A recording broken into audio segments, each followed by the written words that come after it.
Chilling tales for dark nights.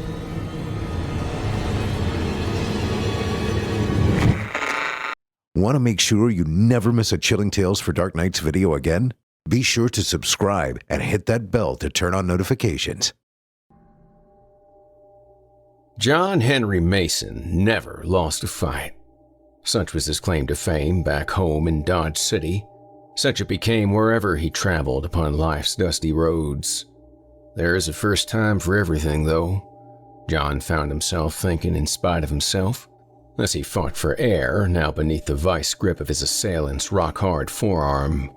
That dad-blamed Injun had jumped John from slap out of nowhere, like some wild Quixote on peyote. And right away, John cursed himself for letting his guard down even for a second. You couldn't do that, not with so many of these savages still prowling around out here. Good way to get yourself scalped. He'd been minding his own business, stopping only for a minute or two to take a load off by the river, using his trusty black Stetson as a makeshift mug while he hummed "Oh Susanna" and daydreamed of his woman back home, when suddenly, with a primal war cry, the red man had lunged from atop the massive boulder overlooking John Mason's temporary rest stop. Before John knew what hit him, he was down, with a mouthful of riverbed. The engine got him in a nasty chokehold from behind. John could feel the wild man's hot breath on the back of his neck. Smelled like ash and burnt jerky. "You redskin dog dick!" John wheezed, fumbling for his Colt 45 and its bearskin holster on his hip. The only thing John Mason hated worse than friggin' Injuns was rattlesnakes and claim jumpers. And at least rattlesnakes and claim jumpers had reasons for doing the things they did. Stinking Injuns. They was just mean for the sake of being so. Always so proud of it, too. The sun beat down on the two fighting men like some fiery desert god, perhaps some ancient deity this Injun and his own tribe might have worshipped. That thought sickened a good God-fearing, sometimes church-going gent like John Henry Mason. Made him start thrashing harder than ever. Sweat rolled down his forehead, burned his eyes, but he didn't let that bother him. "Yeah!" John bellowed, and he brought one booted heel down hard as he could on the savage's naked toes. His spur ripped flesh from the Injun's shin on the way down, drawing gouts of dark Injun blood, and the Injun screamed in animal agony. His hold on John's throat went slack. "Ha!" John said, whirling to face the brave. "I'm gonna kill you now, chief walking turd." Even as John boasted, he rubbed at his bruised Adam's apple, coughed once, but that gleam in his eye sparkled nonetheless.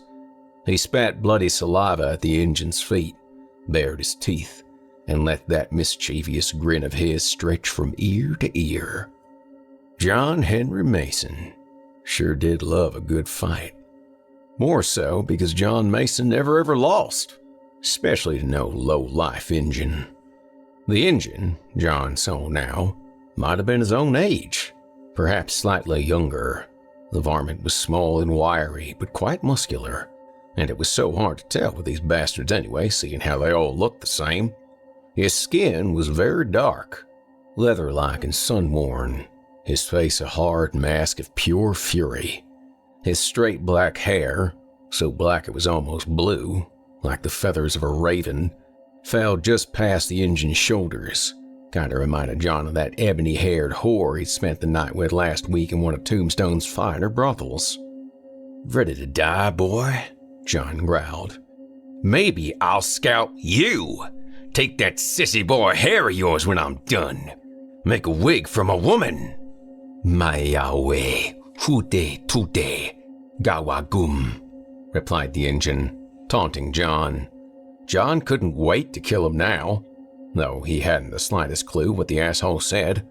"Same back at your mama, tomahawk."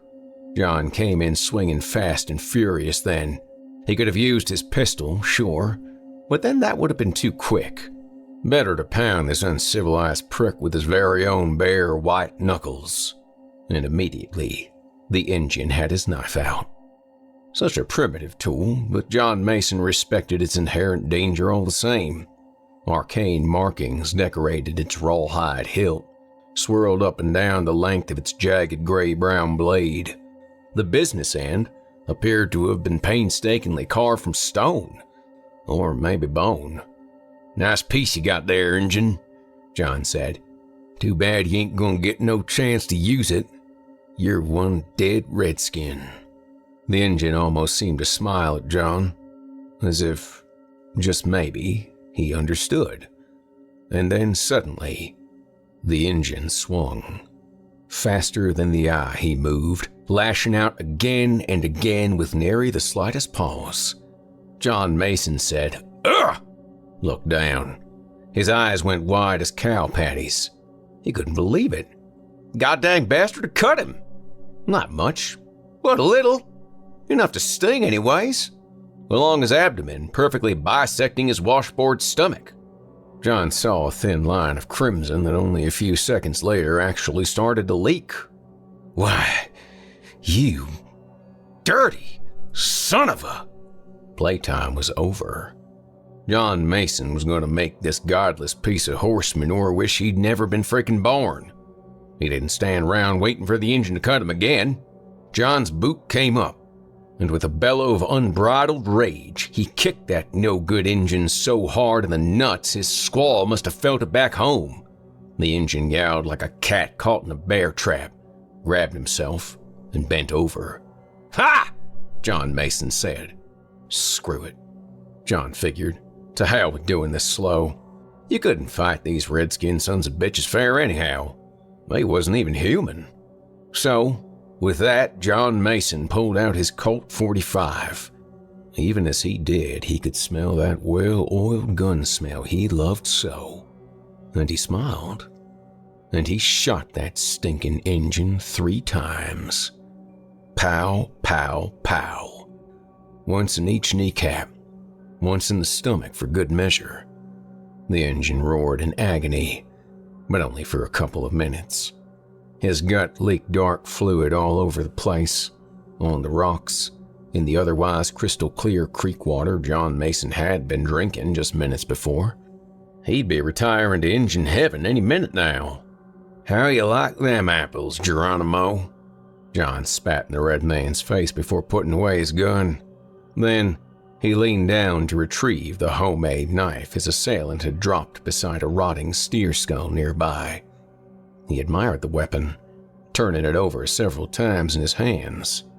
Nice. Without further ado, John Mason started sawing at the engine's neck, working at removing that ugly, war-painted head from those thin but muscular shoulders. "Got me a trophy now, Chief," he said. "Teach you to mess with old John Henry Mason." John began to whistle "Oh, Susanna" as he worked, hacking, sawing, ripping and tearing, through muscle and sinew and bone. John Henry Mason never lost a fight. By God, some folks just had to learn the hard way. 10 minutes later, he sat up with a start. Peered past the crest of the hill on the other side of the riverbank when he heard her urgent calling. The only sound, otherwise, was the steady gurgle of water over rocks, the rhythmic dripping of blood and viscous matter from the blade in his left hand. "Johnny!" he heard her call, and he could imagine her there on the doorstep in her kiss-the-cook apron, one hand covered in flour up to her elbow, the other swallowed up in that #1 mom potholder she'd made for her last Mother's Day. Again. "Johnny!" Her voice, so high and shrill. "Damn, woman!" How it grated on his nerves. "Johnny, baby! Come on, dinner's ready!" Somewhere down the block a dog barked as if answering his mother's call all alone. Probably the Parkinson's Australian Shepherd Gary, that big mean sumbitch. Johnny Mason smirked. Dinner. Time sure flies when you're having fun. "Johnny, come on, baby!" She was yelling across the backyard now, her voice echoing all over the neighborhood. It was embarrassing. "Tell your little friend he's welcome to eat with us too if he'd like." There's plenty for everyone! Johnny couldn't help but chuckle at that. His little friend. He gazed down at the shirtless, shoeless body before him now, at the face war-painted with magic marker scribbles, the body of the little black boy from down the street, whose name he could never remember. The kid had been begging to play with Johnny ever since his family moved here 2 weeks ago, but before today, Johnny had never really been interested, until the colored boy had proposed a game of cowboys and Indians. Now that sounded like fun. But I get to be the cowboy, Johnny had insisted, pocketing the gun he'd found in his dad's top dresser drawer, giving the nigger the knife. I get to be the cowboy, and you're the stinking Injun. To which the black boy had nodded, like that was the best damn plan he'd ever heard. Johnny stood now, moved to wash his sticky red hands in the river, before running home to dinner beneath the day's slow dying sun.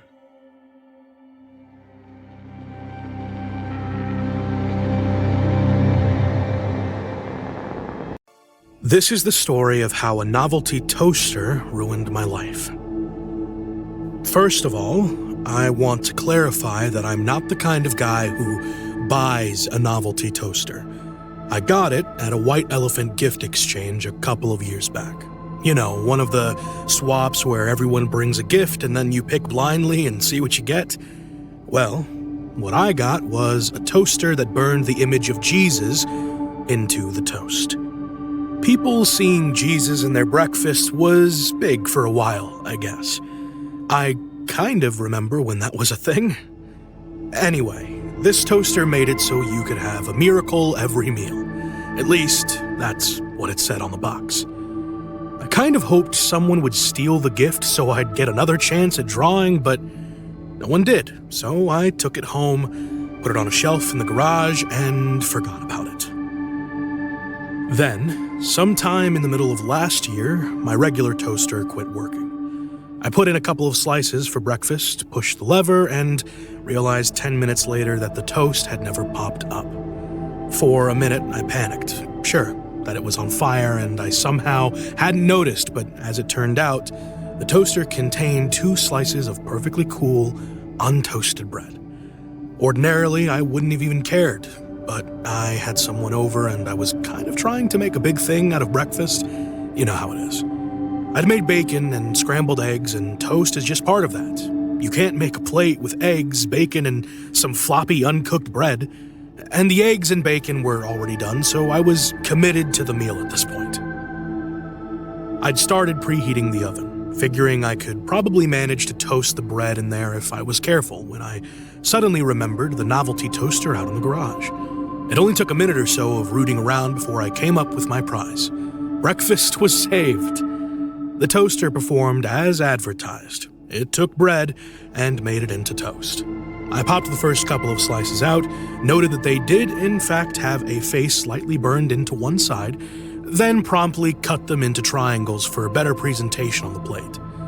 That was about as much attention as I was inclined to pay to the toast, but my overnight companion was apparently a more curious sort. "What's with the bread?" she asked, holding up one of the triangles and turning it back and forth, trying to make sense of the markings. Goofy toaster thing," I told her. "Puts the face of Jesus on your toast. I didn't buy it. I got it as a gift a while ago. I only got it out today because my regular toaster died. I'm not weirdly into Jesus." I was rambling, but that was all right because she wasn't listening.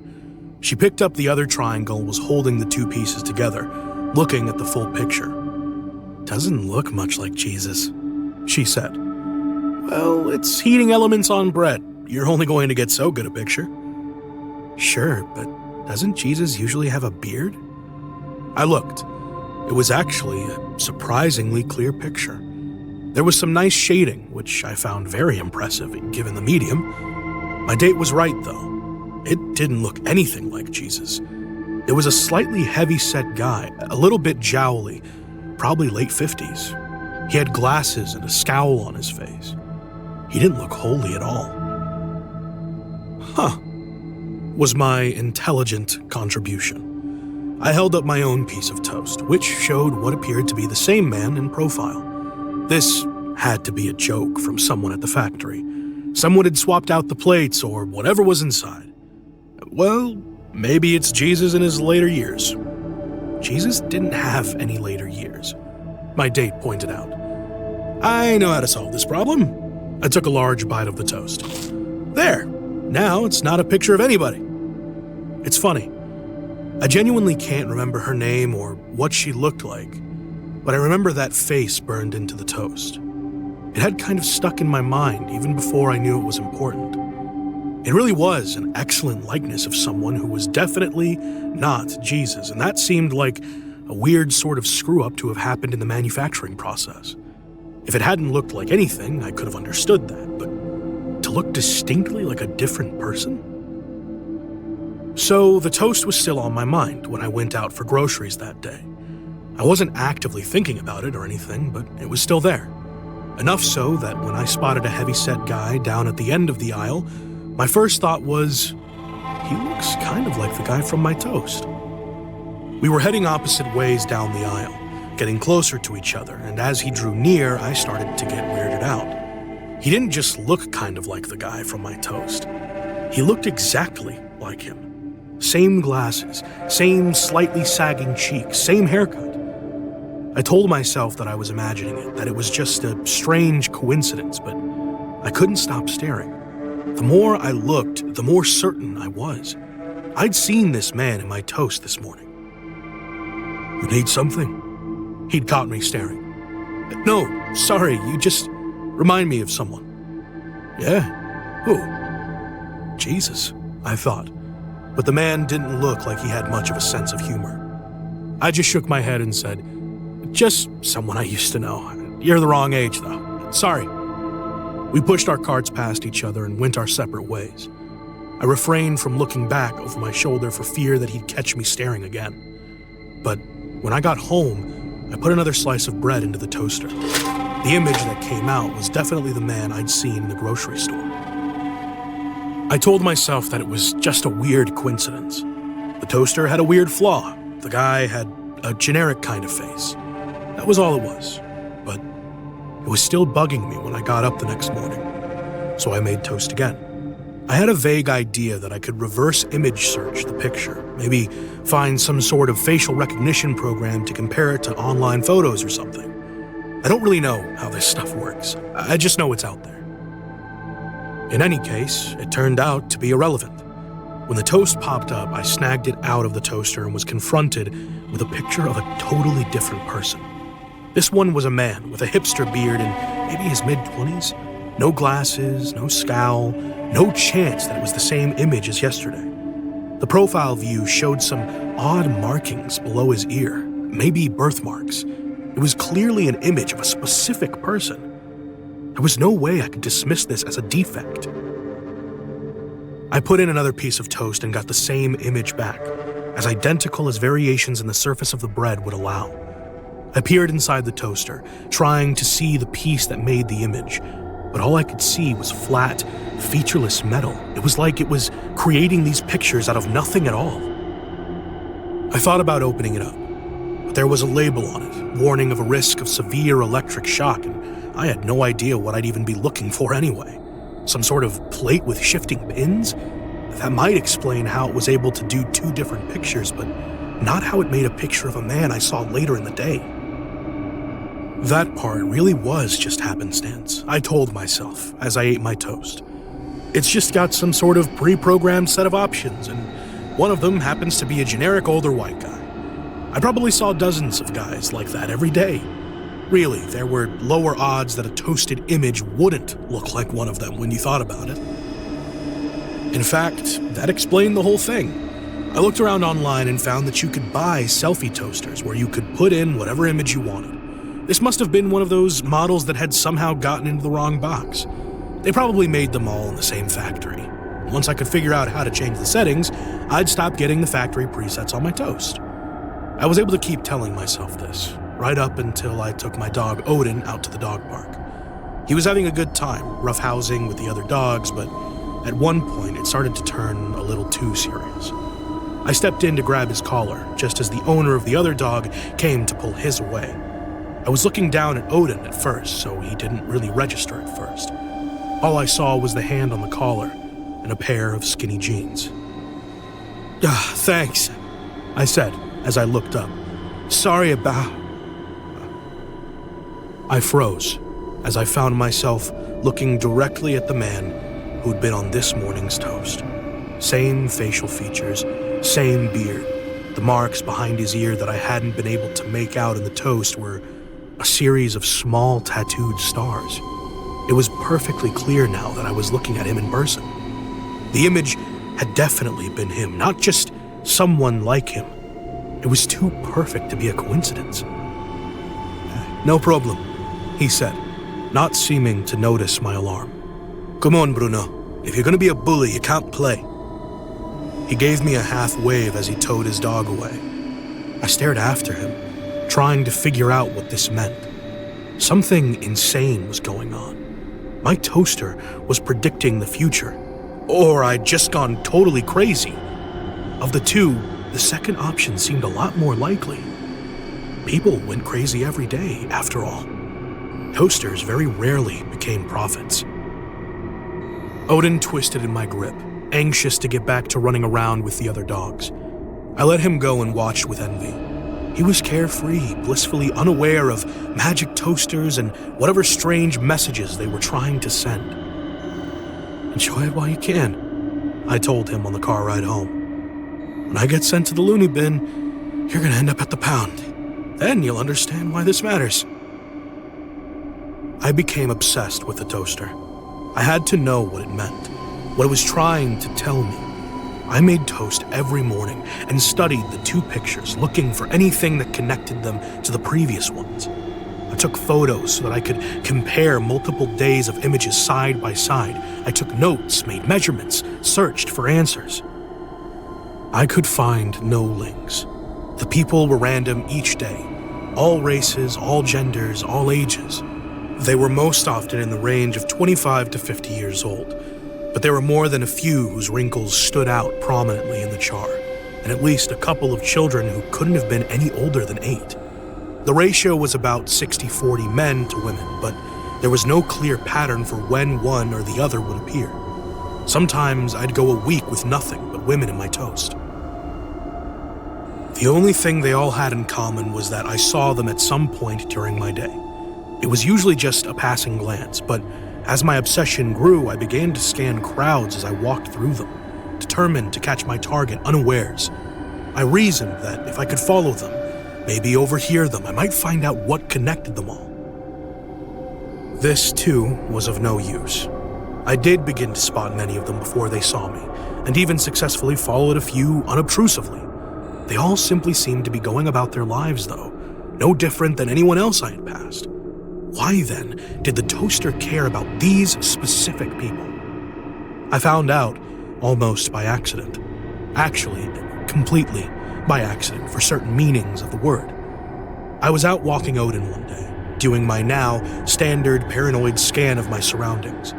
I noticed I'd caught the attention of a young family walking on the other side of the street and gave them a cheery wave, trying to act like I was normal. Their child, a small boy, spotted Odin. His eyes lit up. "Doggy!" he yelled. Before his parents could stop him, he took off at a run, directly across the street and into the path of an oncoming car. I don't recall hearing the child scream. I do remember the twin screams of the parents as the car sent their son spinning away, tossed through the air like a bag of garbage. I remember the screeching tires as the car skidded to a halt, and then again as the driver saw what he'd hit and fled the scene. I saw the driver's face as he looked back, pale and shocked, even frozen in horror as it was. I recognized the man from that morning's toast. The boy, unbelievably, was all right. More or less, anyway. One leg was badly broken, and an entire side of his face was bleeding from being scraped across the pavement, but he was lucid and crying, which, under the circumstances, seemed like a very good thing. The parents took their son to the hospital while I waited for the police. "Any chance you saw the plate?" the policeman asked me, after I'd given him my story. "No, but I can describe the driver." I gave a thorough description based on what I'd seen in the toast. The policeman looked skeptical. "Yeah, you saw all that in the instant he turned back?" "I had a very clear view of him," I insisted. "It's sort of burned in." They let me talk to a sketch artist, who ended up making a very good likeness of the man. They even put it up on the evening news, though I think none of the police expected anything to come of it. It worked, though. According to the news, the next night the man turned himself in after seeing his face on the news. He begged for clemency, saying that he wasn't a bad person, he just panicked in the moment. That got me thinking, what if what linked the people wasn't a common goal or plan, but a concept? Not something they were on the outside, but something they were on the inside. The next day, my toast had a picture of a bearded man with facial tattoos. The two pictures looked more like mugshots than ever. On a whim, I went to the website for the local jail and started clicking through the recent bookings. It only took a few minutes before I was presented with a mugshot that looked almost identical to the picture in my toast. Richard Bowman, booked on a swath of charges, ranging from drug possession all the way up to murder in the first degree. My plan had been to go out to the jail to see him, but then I thought, what if I didn't? What would happen if I disproved one of the toaster's predictions? Now that I knew where it thought I would be, I could just not go there. I had free will, after all. Then I thought of all the ways I could meet a violent criminal that didn't involve walls separating us, and decided that this wasn't the time to test causality theories on my psychic toaster. I hopped in my car and drove off to the jail. On the way there, I tried to figure out how to ask to talk to Bowman. They probably knew who his family was, and they definitely knew his lawyer. I probably needed credentials to pose as a reporter. I thought about just saying, "I saw him in my breakfast," but decided this was not really a situation that called for the truth. In the end, I didn't have to say anything. As I was parking outside the jail, I saw several guards overseeing a half-dozen men being loaded into a small bus. One of them turned and met my gaze. Even with the distance and fences between us, I recognized Richard Bowman. With Bowman being transported, I could easily imagine all sorts of scenarios where he and I met under less separated circumstances. I congratulated myself on my decision not to test the toaster's abilities. I was at least beginning to form a theory about whose picture the toaster created. It was showing me people who had done, or would do, bad things. Over the next few weeks, I tested this theory and slowly refined it to be more precise. Each day, the toaster showed me the worst person I would see that day. Some people, like the man from the hit and run, had just made one very bad decision. Others, if I made a point of going where I knew they would be, would show up day after day. Often, they seemed to be perfectly normal citizens.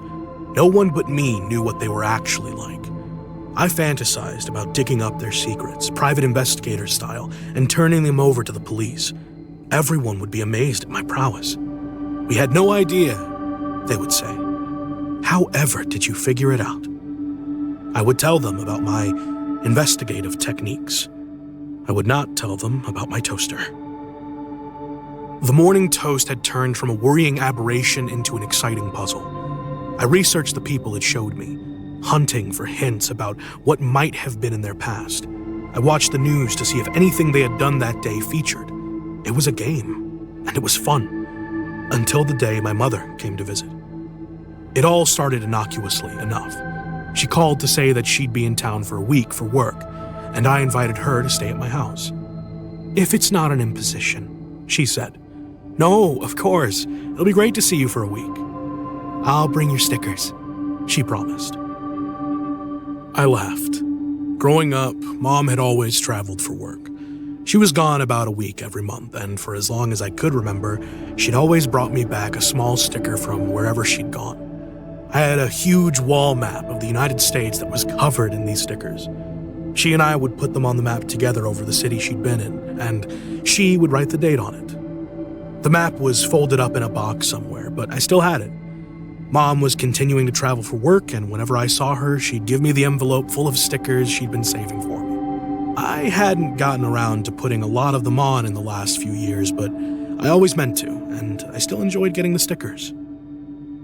Mom rolled in early on Saturday morning. She'd always preferred to drive through the night, so I knew to expect her early. Still, she got there before I was fully functional, so I let her in and told her to get set up in the guest room while I showered and generally made myself presentable. I emerged from the bathroom to the smell of breakfast cooking. Mom waved at me from the table as I entered the kitchen. "I made breakfast. I hope you don't mind. There's plenty for you. By the way, I love your toaster." I let out a small laugh. "Yeah, it's... Where did you get the pictures of me?" My blood ran cold. My mother was holding up a piece of toast which unmistakably bore her image.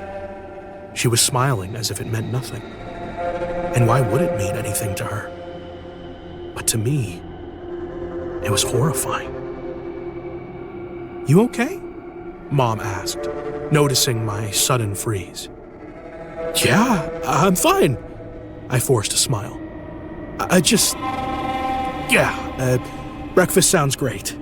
How was your drive?" We made small talk as we ate. I pretended everything was fine, but I heard almost nothing she said. My mind was racing. This couldn't possibly be right. My mother was a wonderful woman. She was no saint, but there was no way she was the worst person I was going to see today. Unless maybe we didn't go out? That would make sense. If I just stayed in all day and didn't see anyone other than her, then by default she'd have to be the worst person I saw. That was probably all it was. "I used up the last of your milk and my coffee," my mother said, "and I noticed that your fridge is a little low on veggies. You're eating well, I hope?" "Yes, Mom, I'm fine.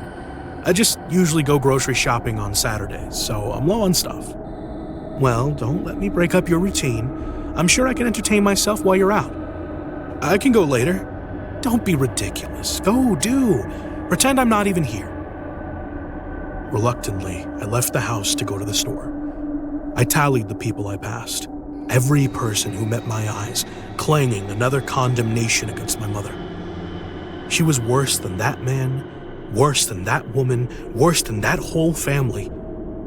By the time I got home from the store, I'd crossed paths with hundreds of people. I wondered if she'd hit something on her way here, like the man I'd seen before. Someone I didn't want to say to myself. But her car looked fine, and she seemed completely unrattled. Still, something bad must have happened. Maybe she stole something from me while I was at the store. I turned it over in my mind all day, watching her for clues. I saw nothing out of the ordinary. The next day, I was up before my mother. I wanted to hide the toaster before she saw someone else's face on the toast and asked questions about who it was. I thought about telling her my theory, but I obviously couldn't now. Before I put the toaster away, though, I popped in a piece of bread and set it to toast. I wanted to know who to be looking for later on. A few minutes later, the toast popped up. For the second day in a row, it was a picture of my mother. I left the toaster on the counter. Mom wouldn't have any suspicions. She would think it just made sense to have the same picture day after day. Anyone would. Anyone but me. My thoughts whirled. Was my mother hiding some dark secret from me? She didn't seem any different. How long had she been doing it? I Googled her hometown crime statistics. Missing pets, missing people. Nothing looked out of the ordinary. I started to breathe more easily. Whatever it wasn't as severe as I feared. Then my mother came in for breakfast. She had an envelope in her hand. "I've got your stickers. Do you still keep them on the map? Where is it?" "It's out in the garage," I told her. "It's put away right now." "Well, unput it away. We've got stickers to put on." I rummaged around in the garage and returned with the map. We spread it across the table. Mom clucked her tongue as she looked at my pile of unattached stickers. "You're so far behind." "Well, I have my own record of where I've been. We'll get this fixed up."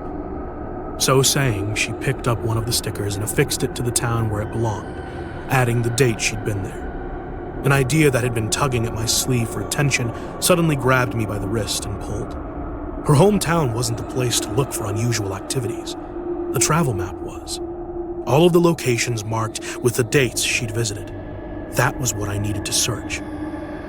I waited until she went to bed that night, then took my laptop into the kitchen and set it on the map. I picked a city at random, Denver, then pulled up a missing persons website. I told myself that I'd start with the worst thing possible to get it out of the way first, then move on to more reasonable ideas. There were 2 people who had gone missing from Denver around the date of my mom's travel. I told myself that it was fine, that Denver was a big city. I just needed to pick somewhere smaller. Ogden caught my eye, down in Utah. I put it into the database. Another missing person. On and on I went, frantically typing in city after city. I breathed a sigh of relief every time I found no match, but there were far too few of those. More than half, maybe even more than 2/3 of the ones I checked had people who had gone missing while she was there. This was everything I'd been looking for in all of my research on the strangers I'd seen in my toast. This was the huge case, the break no one else was ever going to get. Her pattern didn't exist if you didn't know where she'd been over the years. I knew. The map laid it all out. It would link together hundreds of cold cases. And all I had to do was turn my own mother in to the police. She was a murderer, a serial killer, the most prolific one I'd ever heard of. The evidence was all there in front of me, and even if I tried to explain it away, the toast made it clear that I was lying to myself. I laid awake all night agonizing over this. The next morning, my mother commented on it. "You look rough. You should get more sleep before work on Mondays. Here, I made you breakfast." She passed me the toast. It had her face on it. All week, I fought with myself. I told myself that I'd misunderstood something, made some illogical leap. Meanwhile, I kept finding new articles of bodies found in shallow graves matched to missing persons whose dates and locations coincided with my mother's travels. And every day, no matter where I went or how many people I saw, the toast bore my mother's face. Friday night, the local news had a report about a teen who had been missing since last week. "Poor kid," my mother remarked. "I hope they find him." I thought of the news articles of the people they had found, the bodies buried on the roadside. I searched her face for any hint of compassion or remorse and saw nothing. She was utterly unconcerned. She left late that night. I knew what I had to do. I had to call the police. If I didn't, there was every reason to believe that she would find a new target on the way home, a new victim to leave under shallow sands for the animals to dig up. She had to be stopped, and I was the only one who could do it. I was the only one who knew. I turned the phone over and over in my hands. I stared at the screen. I dialed no numbers. Eventually, I went to bed. The next morning, the toast showed me my picture. It's been the same every day since. I know what I need to do to stop it. I know what has to be done. Instead, I just tell people that it's a selfie toaster. It's easier that way.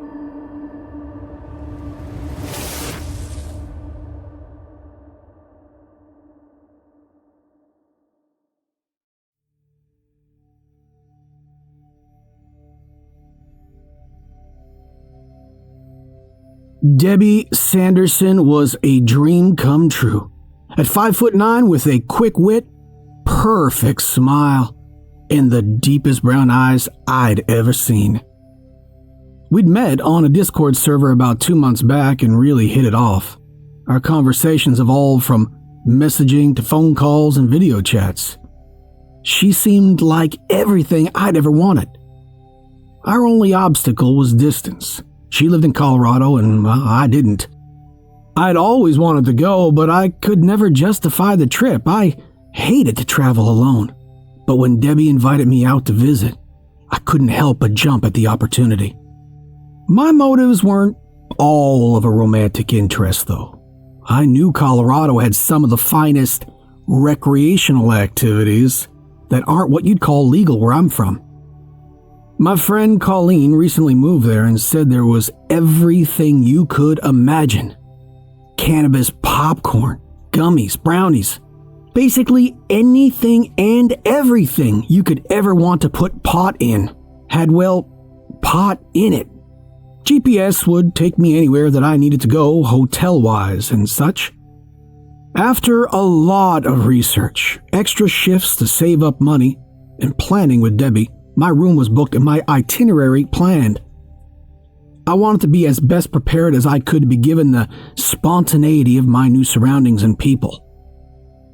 It was about an 8-hour drive, and though I dislike solitude, I could handle road trips or a weekend by myself, if I knew there was company at the other end. Even so, I was anxious about the solitary venture until I crossed the border into Colorado, and the landscape changed. Then, I was thankful for my decision. The view outside my window was utterly breathtaking, and the time spent alone in the open air on the I-70 was just what I needed.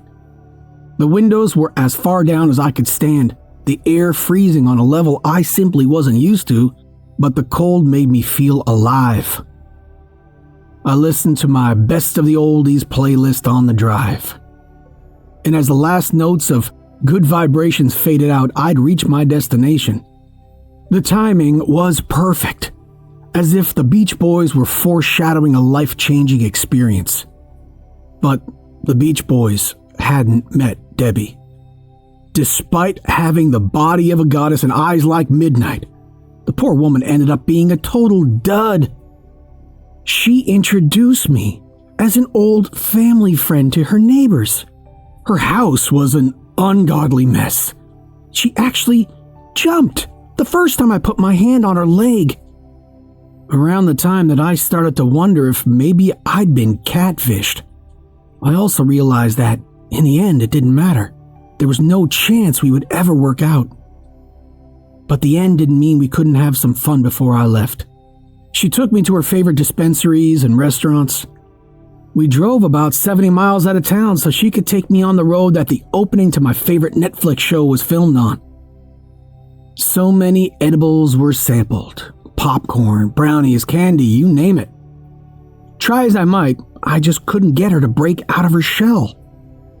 Even after elevating our minds, out of all the things in God's universe to talk about, we ended up discussing climate and gas price differences. She was a pretty woman, and online she had one of the deepest minds I'd ever spoken to. I really tried to ignite a spark before I finally cut my losses, but in the end, it was lighting a match underwater. I was grateful for the trip in more sense than one, but sadly, if I never saw Debbie again, it wouldn't make any difference to my life whatsoever. She was nice and all. She was polite and interested in what I had to say. I could tell a few times she attempted to be flirty, but it just wasn't fully executed for whatever reason. By the time I left, I could tell that she fully understood, possibly even felt the same as I did. I could tell in her movements that she couldn't wait to get away from me at the end there. So, once I'd made adjustments to my trunk and purchased a few new things from the closest dispensary for the ride home, I was ready to go. I'd accomplished all I had set out to do, except fall in love, of course. There was nothing left for me in Denver now that I was done with Debbie. I checked out the next morning and I returned onto the I-70 and headed towards Summit County. There was only one more thing I had to do before I left the state for good. It was early morning, the first blush of sunlight just yawning in the sky, and Copper Mountain towered over the horizon. It looked just like a Bill Alexander painting. I remember promising myself I was going to try to paint it in the first week that I was home. Pictures certainly wouldn't do it justice, but it was impossible to behold and not capture on film. Soon as I saw it, I was instantly in love. Snow-kissed mountain peaks rose higher than the clouds, their tops kissing the sky in private where no one could see. I'd toyed with the option of taking Debbie with me before we'd actually met. I dodged a bullet on that one, I guess. After the first evening, I'd made my mind up not to mention it at all. Deep in the mountain shadow, I pulled over, turned the car off, switching the camera over to the music app on my phone. I wanted to remember this vision till the day I died, absorb every feeling, emotion, and smell. I felt so small in the grand scheme of things compared to this massive landscape. I'd truly never seen anything like it. I queued up my mountainside playlist and spaced out, floating on the lingering waves of my last buzz. I leaned back in my seat and stared at the mountain as the vibrations of the music carried me away to the meditative beating of my own heart. A soft and peaceful rhythm comforted me as I reclined my front seat to get a better look at the sky. I ashamedly must have dozed off because, according to my phone, about an hour later, a sudden shockwave had jolted me out of my trance. The percussion of Pink Floyd's Welcome to the Machine flooded from my phone's speakers, warping the flow of my thoughts until my pulse became anxious and erratic. The mountain had disappeared beneath a growing cloud of thick white flurries. The snow was so pure and the movement so immensely consistent that it was hard to see at first. Snow rained down the crags of the mountain like waterfalls, and an alarming amount of it was invading the road faster than I could process. My fingers yanked the handle to raise my front seat back up. I fumbled with my keys in an attempt to reverse my car and get out of the path of danger. I was pretty sure the avalanche wouldn't reach me, but I wanted to be safe. The engine responded with a string of disheartening clicks. The siren at the end of the song reached its crescendo right as the avalanche caught up with me, slamming into the car like a wall of pristine white cement. My head bounced off the driver's side window, and then there was nothing. No sound, no light. Only the thick black emptiness of my unconscious mind. I awoke sometime later to a plaintive beeping sound in the darkness of my entombed car. My phone. Low battery. It was at an unhealthy 3%. I didn't care. My head hurt too much. I pressed a hand against the throbbing pain and my fingers came back red. Once again fighting with my keys, I attempted to restart the vehicle but was met with the same result as before. Each empty click of the engine inching me closer towards a panic that cut through the fog of my injury. I frantically pulled at the door handle, beating the paneling with frustration until my hands were numb. Absolutely nothing happened. It felt like the entire car itself was locked in place. Like the cuts had never been made for the door panels, and it was a solid piece. There was no way out. Intrusive thoughts began to rain down on my anxious mind. I was alone. I was trapped in a dead car and no one knew where I was. But I had hope. I wasn't the only one to have traveled that road. I just prayed the county would come out soon to close the road and clear it, digging me out in the process. Hours passed. Silence pressed against me, as physical a presence as the cold itself, and the air only grew colder the longer I sat there. Before I knew it, my breath was visible to the eye, even in the dark, and I'd started to shiver uncontrollably. The snow must have buried me deep to have turned my car into this sensory deprivation chamber from hell, with no external stimulation but the cold. It didn't take long before my heart was racing and my thoughts were spiraling into a pit of negativity and death. The frozen sweat of an anxiety attack was approaching fast, so I did the only thing that made sense at the time. I packed a pipe I had hidden away in my glove compartment. Upon meeting flame to glass, the red hairs of a nugget danced in anticipation. I inhaled in an attempt to push away my rising panic. At first, it worked. The smoke was warm, and it didn't take long before I found myself caught up in the flowing upholstery on the ceiling. My trembling worries replaced with a newfound confidence of a rescue assured. The snow couldn't be this thick forever, I thought. Eventually, it would thin out enough for my car to be visible, and then I'd be saved. But then it started to wear off, and paranoia set in. I was too keenly aware of my solitude. Everything around me was so still and quiet. The only thing I could focus on was the deafening beats of my panicked heart. It was just me, my breathing, and the silence. The isolation tested my sanity, gripping my heart with a sudden terror I know could exist. A familiar discomfort churned in my stomach. Dread. I realized it wasn't cold anymore.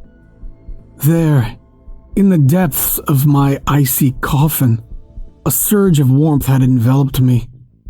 It started at my toes and steadily made its way up through my body. Before long, I was burning up and the urge to take off my clothes was irresistible. My mind quickly lost all semblance of rationality after that, as song lyrics echoed through its recesses. 1 is the loneliest number that you'll ever do. 2 can be as bad as 1. It's the loneliest number since the number 1.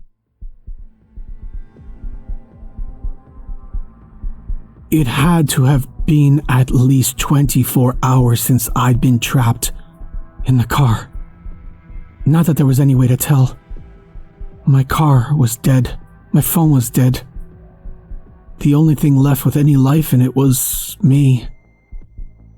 And that wouldn't be true for much longer if no one found me in the next 24 hours. I was trying my damnedest to keep it together, while the claustrophobic confines of my prison ground away my sanity. And my feet were on fire. I couldn't feel my toes themselves. Just the licking of phantom flames tempting me to remove my socks. Luckily, my fingers were past the point of cooperation, but I still couldn't tolerate the heat. It was a struggle. But between fear and panic, I'd eventually lost the fight against rationality. I removed my shoes and wrestled off my socks. Then, just on the edge of my perception, I heard something. A series of whirs and whips or air sounded through the layers of metal, glass, and snow. My heart leapt at recognizing the sound of tires on pavement. Hope reinvigorated my spirit more and more with each car's passing. The road must have been cleared, I thought, and leaned closer towards the frozen window to listen. Instantly, I recognized the scraping sound of steel against pavement. My eyes filled with tears, bringing the unexpected comfort of warmth to my cold eyes. It was the sound of a snowplow approaching rapidly in the distance, and I realized that it was closing in on me. To them, I just looked like a clump of snow, accumulated from the earlier avalanche. They'd have no idea of knowing a car was underneath there until it was too late. I held my breath and braced myself for the impact. A torrent of force rocked my vehicle. Then I was moving, but not forwards or backwards. The car was traveling down, falling. I was fortunate enough to have it land right side up. A rush of heat flew to my brow, and a crimson liquid trickled into my eyes. As I rushed to wipe it away, a smear of blood shone on the steering wheel, letting me know I must have whacked my head when the car hit bottom or wherever the hell I ended up at. My temples throbbed as multiple thuds of snow pounded a few feet outside my window before going distant again as the snowplow drove past. abandoning me in all hopes of immediate rescue. I must have gotten turned sideways in the avalanche and was probably buried even deeper, with the snow piled up by the plow. If so, my thinking is that this would most definitely be the last thing my eyes saw before I died. That was it then. I couldn't think of anything else to do but sit and hope the snow would melt enough for my car to be visible before I became hypothermic and either froze to death or died of exposure. No. After a few moments of self-pity and awaiting death to get it over with and take me, I decided to refuse to let this be how it ended. I needed to think. This shithole car was not going to be the last thing I saw in life. I looked around, desperate for an answer. But between the constant throbbing and the rising panic, thinking was hard, so I reached for some comfort to make it easier to focus.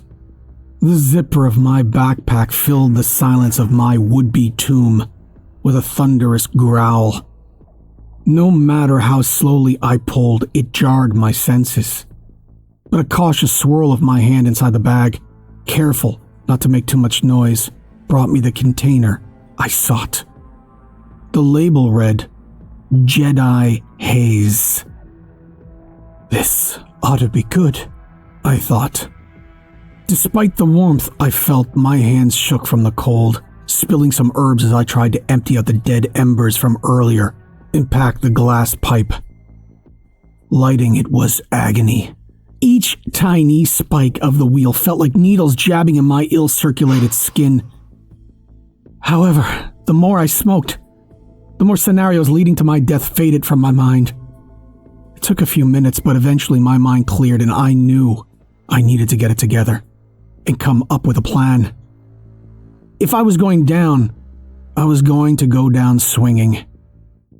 However, I was overconfident and ignorant that I'd been slowly running out of air. My lungs burned as they filled with smoke, and soon I was hacking up a storm. Jedi Haze wasn't very smooth for something so expensive, but who cares about money now? If this is the last thing I do in life, then I guess it was worth it. I needed a drink. When was the last time I had something to drink? I did a quick mental search of the contents of the car. Why didn't I keep bottles of water with me? Then I remembered Debbie always had a bottle on her, which meant there should have been a bottle still hiding in my trunk. I carefully crawled into my back seat, releasing the seat back slowly to avoid making any unnecessary sound.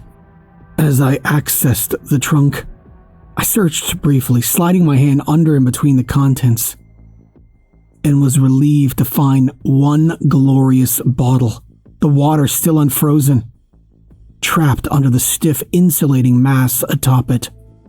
I pried it free without making too much noise, and I held it close as I returned to the front seat. It was the most beautiful bottle of water I'd ever seen in my life. I downed the water way faster than I'd meant to, my cracked lips and heavy tongue yearning for relief, and it hit the bottom of my stomach like hot grease in a cold pan. I doubled over, my stomach cramping and threatening to empty itself in retaliation to the frigid invasion. I took slow, deep breaths, as deep as I could, until the cramps released me. But the air seemed to be getting thicker inside my car, my breath coming shallower by the minute. I looked to the air vents and could have sworn I saw a luminescent mist coming through. My eyes followed it as it danced peacefully in the front seat. I ran my fingers through it, giggling silently as it swirled around them. The multicolored pearlescent vapor swirled and mingled with my skin. Then a sudden paranoid thought occurred to me. This playful pearly mist might have been toxic.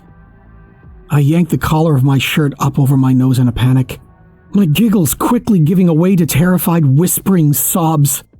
God knows how much of it I'd already inhaled. At first, I'd wondered if it was maybe a lingering cloud of Jedi haze, but the color and texture were wrong. I closed my eyes, trying to remember any reference to glowing avalanche mist I might have read about, and when I opened them, the mist had disappeared. That's when I knew I was delirious. I was hallucinating. I hadn't eaten in more than a day. I barely had water. I was freezing, and I was breathing less oxygen than I needed. I had to get out of there. Then I remembered my book bag on the floor. I quietly pulled it up, careful to not let the fabric scrape too loudly, and started delicately rifling through it. What I needed had to be in there somewhere. I bought it specifically for this trip. Aha! My hand emerged with a solid mass of metal about the size and shape of a hockey puck. The grinder wouldn't be perfect, since smashing a window wasn't grinding flowers and stems into a smokable mix, but it would do.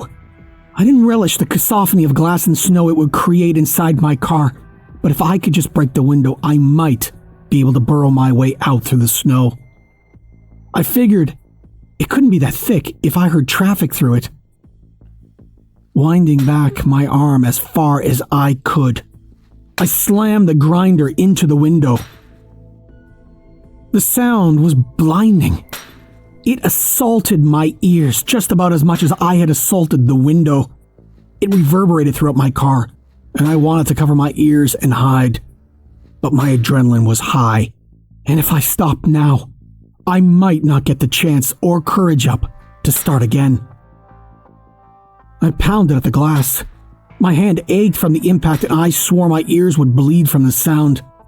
But I pushed through the pain and the terrible noise until there, just in the lower right corner, the smallest crack appeared.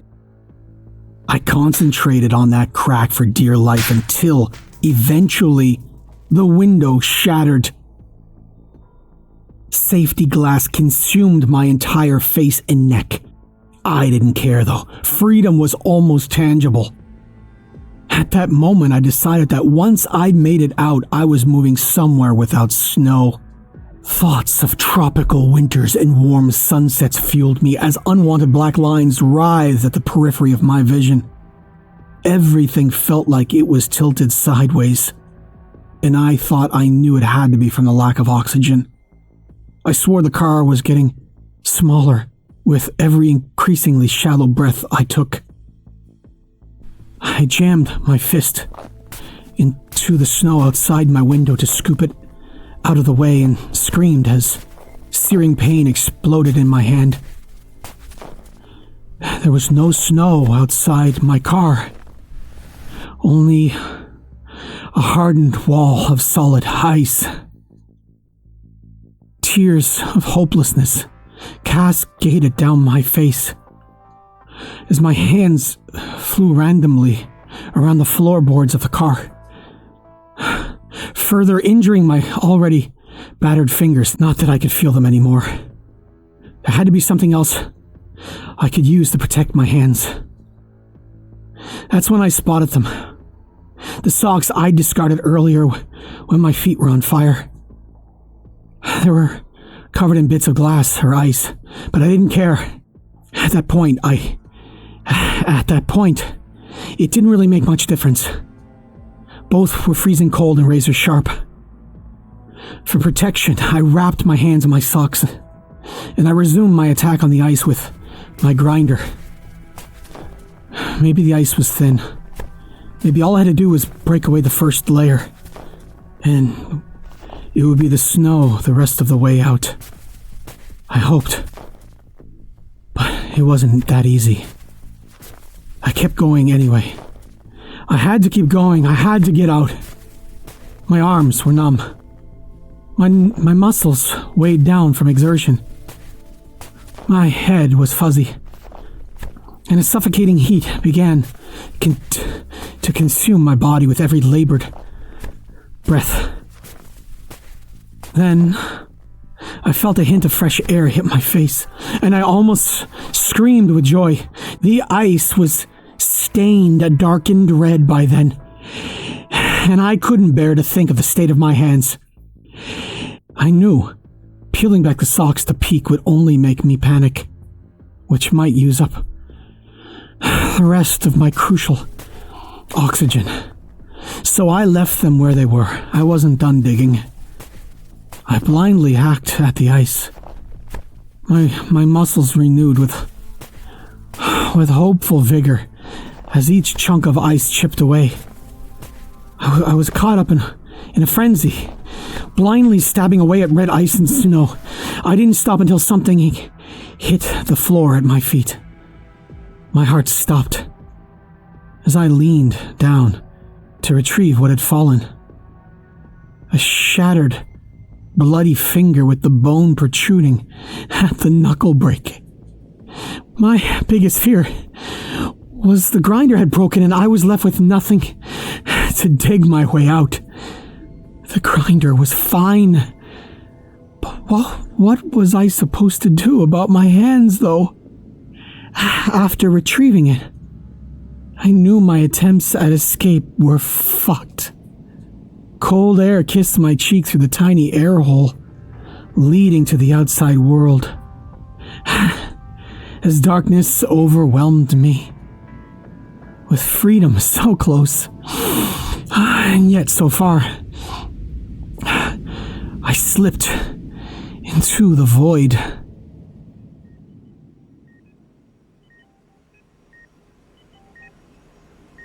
A loud and persistent beeping pulled me back to an alarmed consciousness. When my eyes fluttered open again, my mind was still hazy and exhausted. My body didn't feel right, and the lights were killing me. As I got my bearings, I realized I wasn't in my car anymore. It looked like I was in the hospital and my room was blindingly bright. My heart dropped a little when I saw I was alone. Though I don't know why I should have expected anything different. I was in a strange city, far from home with no one here that knew me. Still, despite being alone and hurt, I had to tell myself to just be happy to be out of that damned car. Layers of skin ground against each other painfully in the back of my throat as I tried to swallow. I saw they were hydrating me intravenously, but was still so dry. I looked for the call button on the rail of my bed and I attempted to press it, only to see both of my hands heavily bandaged. A sickening dread of realization invaded my mind as the memories trickled back. I rammed the button with my elbow, and a young nurse came rushing in. She told me to hold on for a moment, and she'd grab the doctor to speak with me. Her voice was grating, but I nodded. An older doctor came in wearing a long white coat and a threadbare smile. He pulled up the stool next to my bed and sat down to explain. He said a good Samaritan had seen my antenna poking up through the snow and called the police. They dug me out and found me unconscious, clutching a frozen finger in my hand. When they found their charger fit my phone, they plugged it in and called the top number in my contacts. My brother, Jason. He stuck around the first few days of my coma, but when the hospital said I'd probably need to be there for a while, he headed home. He couldn't afford the time off. The doctor said he drove my car back. It had taken quite the beating, but was still in drivable condition. The Samaritans stopped by every couple of days to check on me. I couldn't wait to thank them. That simple act of kindness saved my life. The doctor said if I'd been there even a half hour longer, I wouldn't have made it. I tried leaving after a few weeks in the hospital. I still have things I need to do, but they keep denying my discharge. Honestly, I'm less bothered by it each time. I suppose my new home is the Chestnut Ridge Mental Facility. They say I have to stay. I may even begin to like it here. They kept the lights turned down and gave me a special set of earphones that block out sounds, but everything still seems so loud. My doctor told me to write all of this down as best I can with the remaining fingers I have. I lost 3 altogether, along with half my left foot. My body still feels cold all the time. I go into an inconsolable panic during snowstorms to the point where I need to be sedated. I haven't spoken a word since I woke up here. I can't handle the volume of my voice. I honestly wonder if I'm still able to speak at all, though I don't try. Even if I could, I'd never let them know why I was all the way out at Copper Mountain in the first place. Not that they're asking. No one has mentioned anything, or even tried to question me about the discarded body in the trunk. Her dying skin still fresh from the cold. I'd like to keep it that way. Debbie had really been a dud, but I wasn't going to let her ruin my vacation.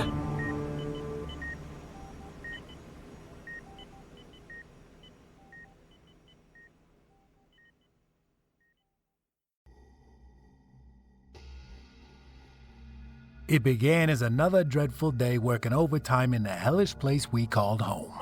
Dead Rock Correctional Center, a place where we send tormented souls to suffer until the end of time. I was just 21 when I started, still green behind the ears. My soul was still intact with shimmers of hope in my eyes. 5 years later, what was once a hopeful young man seeing opportunity now stares at his neatly pressed black uniform with disgust, seeing only shackles. The shortage of staff has officers working on their days off, and today, on this dark, sunless summer day, my time has come.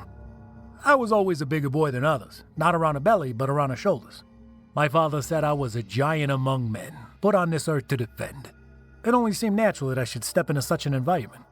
I was used to being short-staffed, having to run around by myself conducting searches and breaking up the occasional fight. However, today we seem to have a lively shift. Enough people to do what they please, no sense to rush around for anything.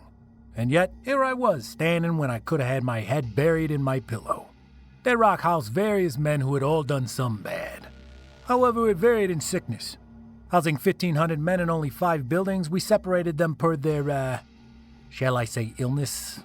A and B building were petty offenses. Drugs, drinking in public, simple fights, and so on. C and D were the hardcore guests. Those who had murdered rival gang members, assaulted women and children, and dealt with the hardcore distribution of drugs. E building, well, that was another breed. Mentally ill residents were housed there. The twisted souls who lost their right to humanity long ago. Nearly all had done something unspeakable, something cruel. Some of their stories would send chills down your spine and have you running for the hills, or for a weapon to put them down with, depending on your stance. Despite its occupants, E building was often silent. All inmates were heavily dosed and kept docile for their, frankly, safety. All the savage men rounded up into one prison watched over like a hawk with prey. By a warden we like to call a devil. Today I get the privilege to work in the D building, the upper floor, which was known to house various gang members who had committed the sin of murder. Any sane man would refuse to walk into such a room with a uniform that acted as a target to a pack of marksmen. However, in this field, there is no room for frivolous things such as fear. I began up the concrete steps and immediately felt the hot, sour air crash against my face. I hadn't reached the entrance to the pod before beads of sweat began trickling down my shaven head and caught between the trimmed hairs of my beard. Perhaps it was stress that called for my brown hair to retreat quickly, or maybe poor genetics were the root cause. Regardless, I threw in a towel long ago and just simply picked up the habit to shave it. My beard was my pride and joy. I kept it within policy, no longer than an inch long and neatly combed and groomed. At first, I'd assumed I'd be mocked for having such a look at such a young age. However, all I got was, "It suits you," and, gave up quick, huh? My job today was to be the floor officer for Upper D Control. I'd be conducting the rounds and ensuring peace was kept. I'd worked in this building several times in my 5 years of service. The inmates all knew me, and despite their crimes, typically gave me no trouble. Instead, most of my time was spent listening to them complain about various things, including politics, family, and other inmates. Often felt more like a counselor than an officer, but I consider those good days. Inside the control room was Officer Jones, a young woman just a few years older than me with pale skin and bright red hair that barely kissed her collar. No one called her by her last name. Always, for as long as I can recall, we addressed her as Red. The night shift had already left. Now it was up to us to keep the place together for 12 hours. In the end, that was all that mattered. The count had already cleared, and doors began to open with inmates running out to occupy the showers, phones, and seats where card games were previously set up.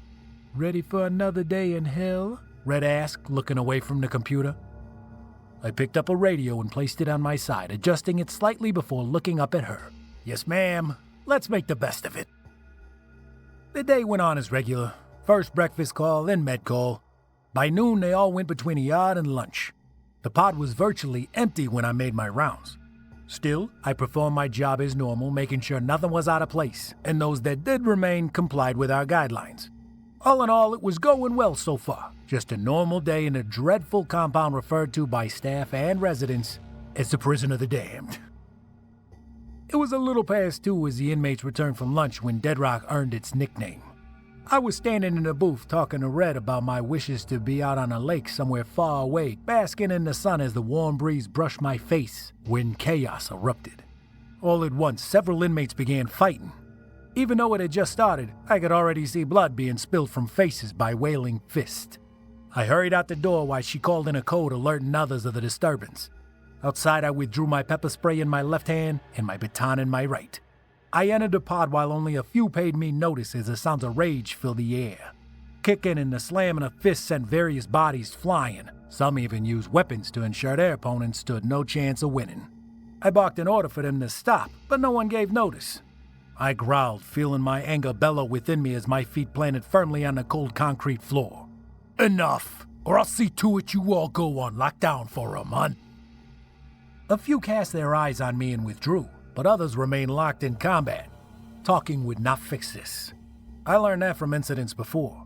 The sound of stomping sent my eyes back to the entrance as reinforcements stormed in. 7 more officers rushed in like the hounds of hell, snapping their jaws for a taste of flesh. Denying them a meal, I unleashed my can of pepper spray upon the several still brawling. In an instant, all fell to the floor, screaming out as their sight was taken from them, and a burning sensation filled their nose, mouth, and eyes. My reinforcements, almost sad that I ended the fight so quickly, joined my side, and then like a pack of hunters, we spread out to collect our trophies. We handcuffed them all in a matter of seconds, and the others began to take them away to be examined by medical personnel before being thrown in the hole. The hole was a place of absolute madness. A dark room where the only company you had were your demons. Most men who enter Dead Rock are already twisted and accustomed to the dark world around us, yet none have ever braved the hole voluntarily. An hour later, after explaining to my superiors the situation, I was back in the booth writing up my report.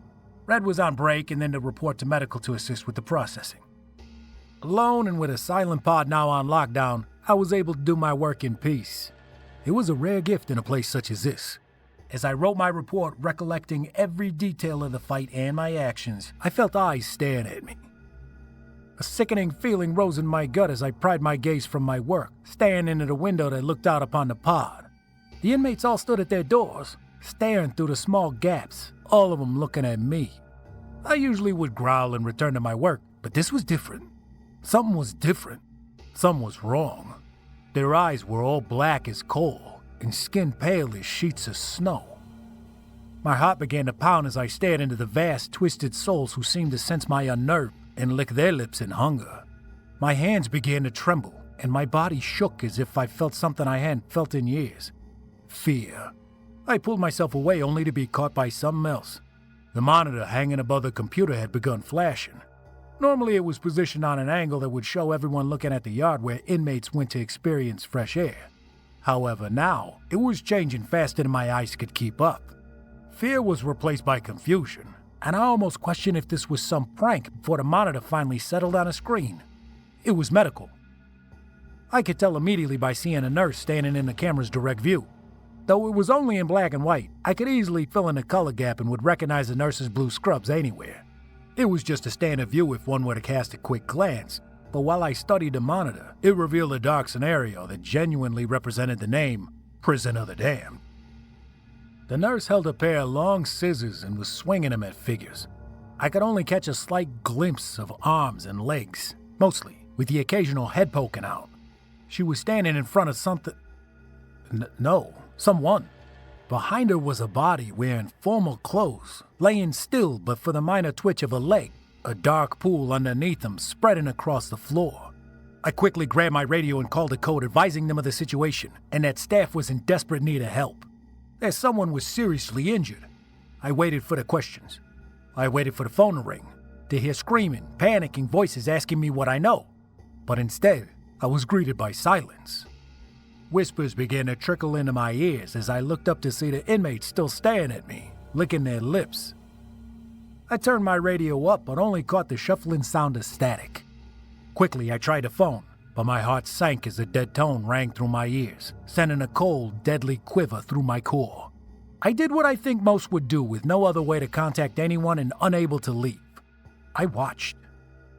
The nurse was no longer wielding scissors, but instead held what appeared to be a can of gasoline, in which she spilled out on the floor, then collapsed to her knees and with her bloody palms scrubbed as if trying to clean it up. Confusion and fear swept me, but still I was compelled to see how this ended, how this madness unraveled. The radio spoke with a voice so soft and so frightened, my heart leapt as I clutched it tightly.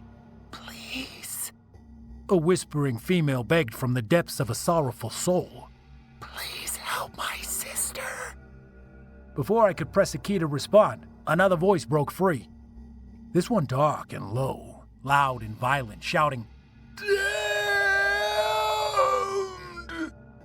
I nearly threw the radio to the floor, hearing the voice screaming at me. "Damned!"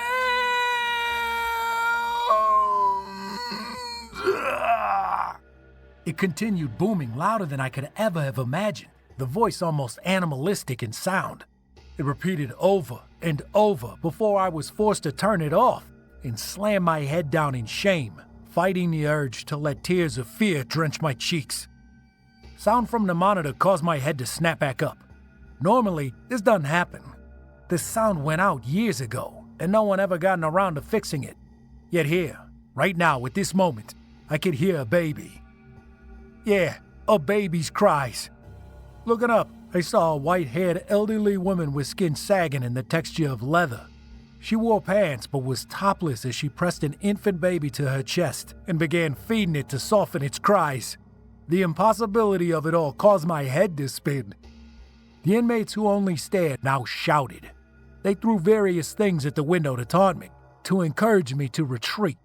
They knew, somehow, they knew what was happening and knew I was afraid. They could smell it like a shark to blood. They could sense it. And they must, because now they howled like wolves to the moon. The elderly woman shuffled out of view as a stretcher rolled in.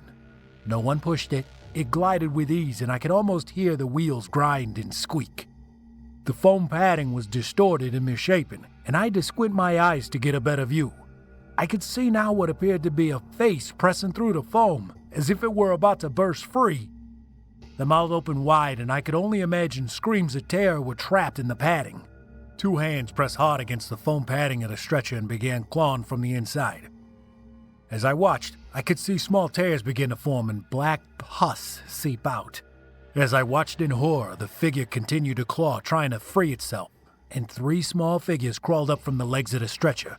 They were tiny, like infants, only their hands were larger with long, sharp claws on both their hands and feet. Their skin was a dark gray color with void sockets instead of eyes. Their tiny mouths filled with razor-sharp teeth in which they snapped open and shut as they crawled along the stretcher like cockroaches to a wall. One of them tilted its gray head back and sniffed before gurgling in delight and ripping into the padding. The 2 others followed as chunks of padding began filling the air. I watched, unsure of anything at this point, as the savage demonic creatures tore into the stretcher like wolves into the fresh carcass of prey. Black liquid erupted from the stretcher as collected screams of men and women filled the air. I flew back, unable to take any more of this madness. The inmates bellowed in triumph, watching me collapse out of the chair onto the floor. I couldn't understand what they were saying, but soon all the inmates began chanting in unison.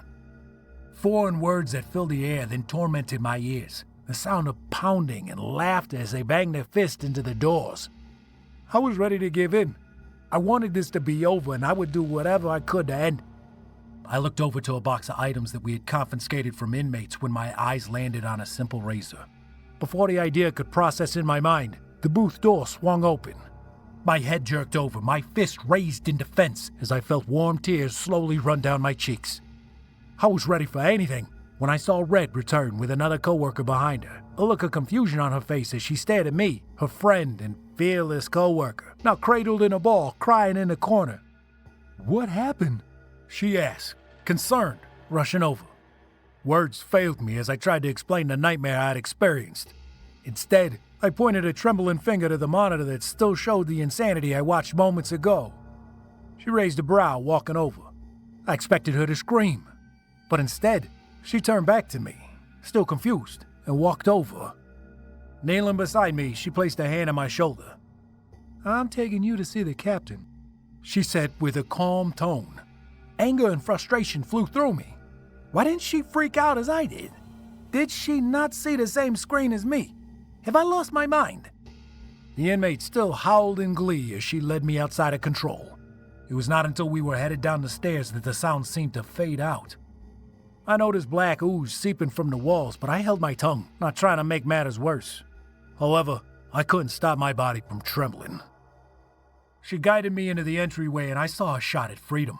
Part of me wanted to run and escape the scenes I saw that would no doubt be woven deeply into my mind forever.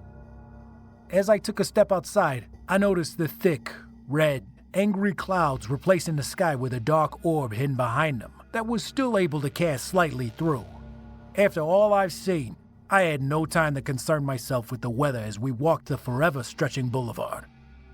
Screams echoed in the distance as I turned my eyes to the E-building placed in the far rear of the compound.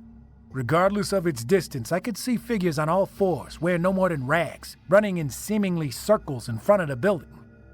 They were screaming as an officer stood over them, holding what appeared to be a whip, lashing out at them, laughing to himself. I went to say something when the sky above us cracked with a loud boom of thunder. Looking up, I saw the red clouds darken as the sound of rain rushed down on us. At first, I welcomed it. There's a sense of cleansing, if you will. Not seconds after the first drop, I sensed something was horribly wrong. It wasn't raining.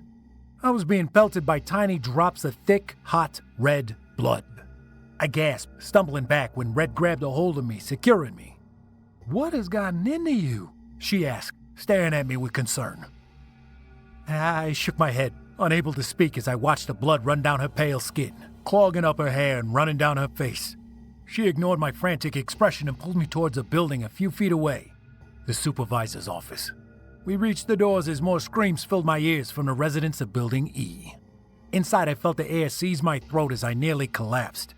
Red managed to hold me up, but not before calling out for assistance. I looked up to see a strangely tall, dark-skinned man wearing a fine press uniform and hat walking from an office. His face was cold and mean, his brown eyes filled with rage. Captain Mass, who we often referred to as Captain Massacre due to his love for violence, stomped with a roar almost as loud as thunder towards us.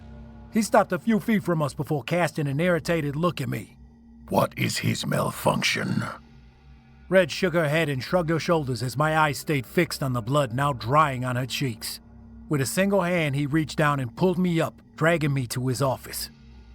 I didn't fight. I had no more fight left to give. I was gone. My body had used up all the fear I had left and left me with a sense of numbness. I watched as Red stood eyeing me with concern and confusion. I wanted to call out to her, but before my brain could give the order, I was in Captain Massacre's office, and just as fast, that door slammed shut.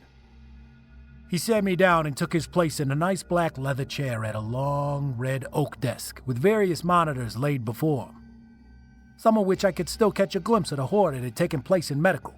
"What is your problem, son?" he asked, overlapping his hands on the desk, staring at me. I just sat there, at first unsure what to say. Perhaps I lost my mind. All of this was in my head, and to everyone else, this was a normal day. Frustrated I hadn't answered, he leaned in and repeated the question, this time with a lower, angry tone. "Demons," I said before my brain could even process it. He raised a brow at me before leaning back in his chair. Come again. He asked, almost intrigued by my response. I felt tears build up within me, and in seconds I recalled all that happened while fresh tears trickled down my cheeks. He listened to every word, not interrupting me once, nor did he give me any true facial expression that I could use to determine any thoughts he might have had. Once I finished, the room was filled with silence. He just sat there, staring at me. After what seemed like an eternity, he nodded, picking up a phone beside him, and dialed a number. "Do you think I'm crazy?" I asked with a trembling voice. He brushed my question aside as I could hear the phone ring. After the third ring, I could hear a woman answer the phone. Yes, hello, this is Captain Mass. He paused, casting his brown eyes at me for a moment. I have one who needs orientation. He said, his voice calm, as if this was just an ordinary problem he'd faced thousands of times. Yes, ma'am, that is correct. He added before nodding to himself and hanging up the phone.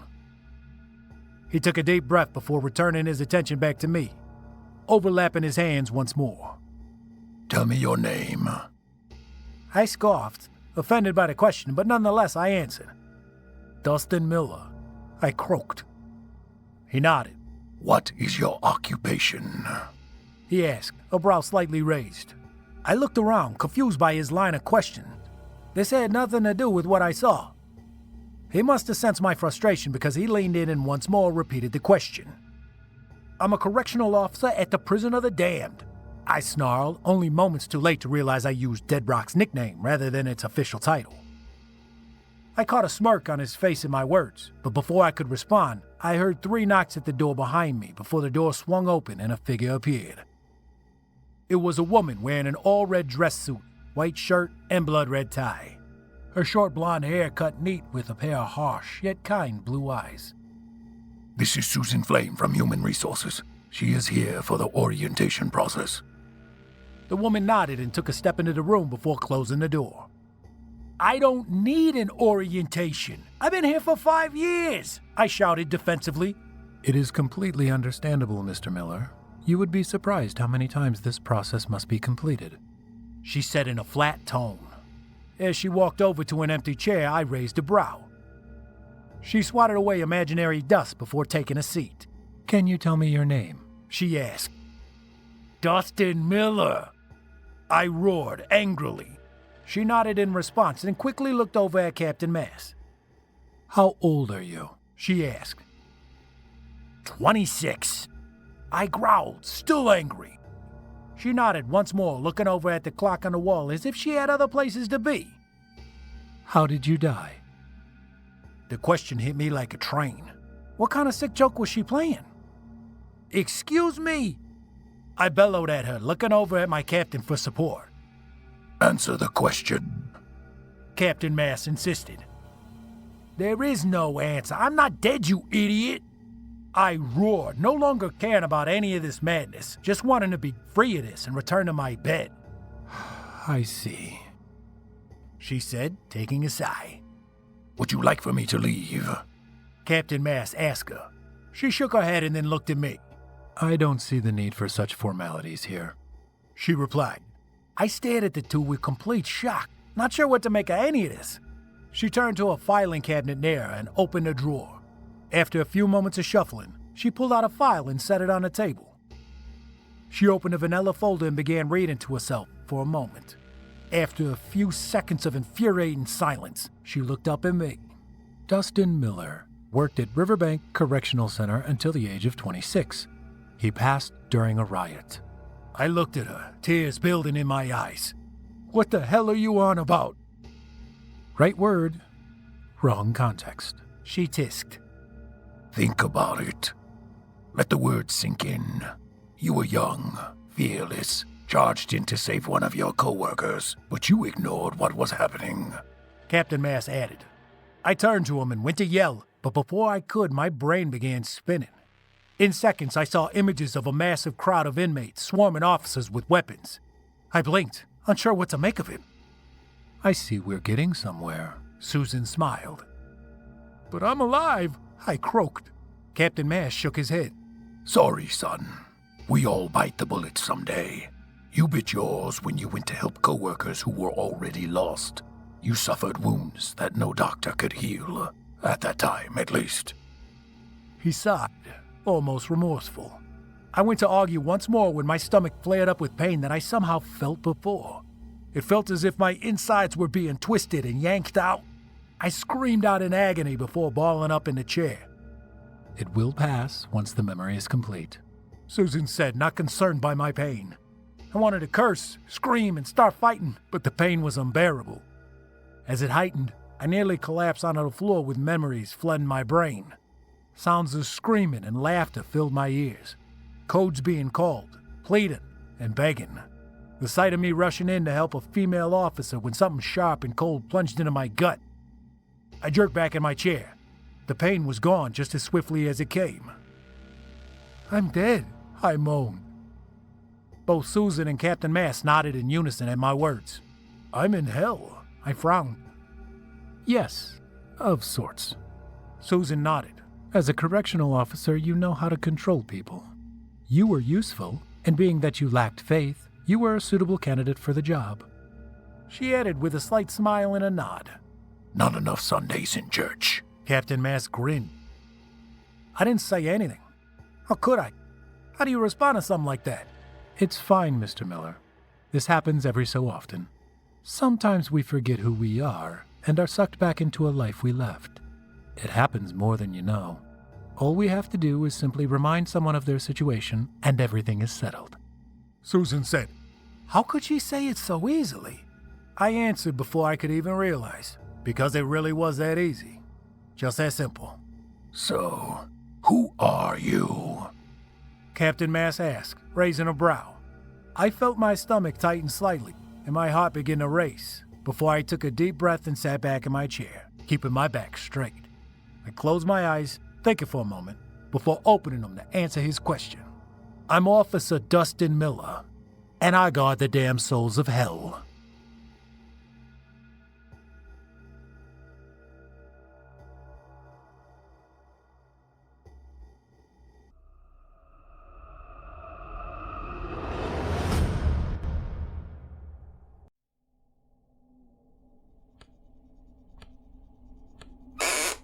Is this thing on?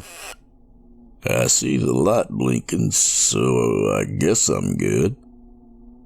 Well, my name is Roy Harrison, and I was sheriff of Bush County, Texas for nearly 40 years. I suppose I've got a story to tell. A story about a city named Ashwood Heights, Texas, and why it doesn't exist anymore. Bush County is a quiet place. Not a whole lot of crime. Teenagers would race down the long stretches of highways. Sometimes one would flip a car and get themselves killed. And you'd have their parents placing a wreath on the road the next day. I saw too many of those wreaths in my time. Sitting out in the sun fading, being bleached by the light, and scoured by the wind. And of course you had your domestic disturbances. Everywhere's got 'em, especially during the summer, when the heat settles over the county and the wind feels like somebody blowing a hairdryer right in your face. The heat does things to a man. Turns 'em mean. Women too. If a cheating man was going to meet his end by his wife's hand, well, you could bet money it'd be done during the summer.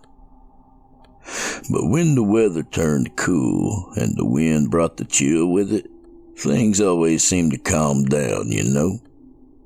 People were generally friendlier, more apt to have a church bake sale than to cause some kind of ruckus. Kids ran around outside. Footballs were thrown in damn near every yard. Fire pits shined in backyards as neighbors got together and tossed a few back on the weekends. I'm not a superstitious man, nor do I prescribe to astrology, seances, or any other kind of horse shit. I believe what I can see, what I can hold in these old hands. I'm not a liar either, except for the occasional white ones that we all tell from time to time. So when I tell you in 1986, on Halloween, I saw things I can't rightly explain, believe me, they happened. Dear Christ, they happened. I'd parked on the side of the highway that morning, probably around 11. I was sipping my coffee and enjoying the fall breeze coming through my open window. Something about the quiet highway and the breeze relaxed me right to the core, and I put my head back and closed my eyes for a bit. I dozed off, only to be scared awake by the radio squawking. "Sheriff!" Deputy Silva said over the air. "You there, boss?" I grabbed the receiver while my heart did jumping jacks. "Yeah, I'm here. Christ, Silva, you scared the shit out of me." "Sorry, boss," Silva said. "I need you over here on Quincy, off Route 12. We got a 27 over here and it's bad, boss. Real bad." I swallowed hard. "Say again, Silva? Did you just say you found—" "Yeah, boss," Silva said. "A 27. "God damn it," I said. "I'm on my way." I pulled the cruiser out onto the highway and headed west. 15 minutes later, I turned on to Quincy's, stopping just in front of Silva's patrol car. The deputy had parked his car long ways across the street to prevent anyone else from getting by. Quincy Avenue was empty, and I was damn sure there wasn't nobody coming through anytime soon, but it was standard procedure. The only building on the street was a derelict trailer that used to serve as an office for a used car company some 10 years ago or more. The rest was just overgrown lots with grass pushing up through the cracks in the concrete. I opened my door and got out, adjusted my belt as I walked over to where Silva stood. "Gracias a Dios," Silva said when he saw me. "That was the longest 15 minutes of my life." "Okay, calm down. What we got here?" Silva motioned for me to follow him, and I did. We walked around to the side of the trailer, and I could already see the blood running across the old concrete. "Holy shit," I said, suddenly out of breath. It was a woman, and I do mean was. What was in front of me was a pile of busted flesh and ripped clothes, bones poking up in places like accusing fingers pointing at the sky. She wasn't just torn up, she had ruptured.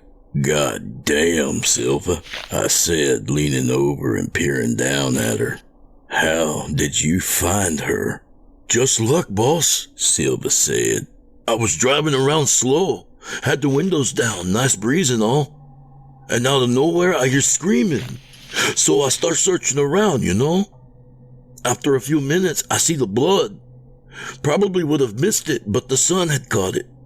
I see that red glare and ran over, found her, and then got you on the radio." "I'm going to be real honest with you here, Silva," I said. "I've seen some awful shit in my time. Teenage kids crushed in cars, people trapped in house fires. I once saw the aftermath of a bobcat attack back when I lived in Canyon Country. Shit, I was first on the scene when Harriet Winston chopped her husband up with a machete. But this, I ain't seen nothing like this." "I have," Silva said, "but it ain't gonna make any sense." I looked up at him, squinting at the noon sun shining under the brim of my hat. "Tell me, son. Don't keep me in suspense here." Silva's expression was dark. "When I was younger, barely a teenager, I went to work with my father. He was still undocumented, so all his jobs were under the table. It was summertime, I was out of school, and me mama wanted me out of the house. Didn't want me being lazy all summer. but I really think she didn't want me hanging around the other neighborhood kids. It wasn't a very good neighborhood. I was born here, legal, and she wanted me to be something, you know? I nodded. I was getting impatient, but I let Silva go on because it seemed important to him to get it out. That year, my father was working construction in Dallas.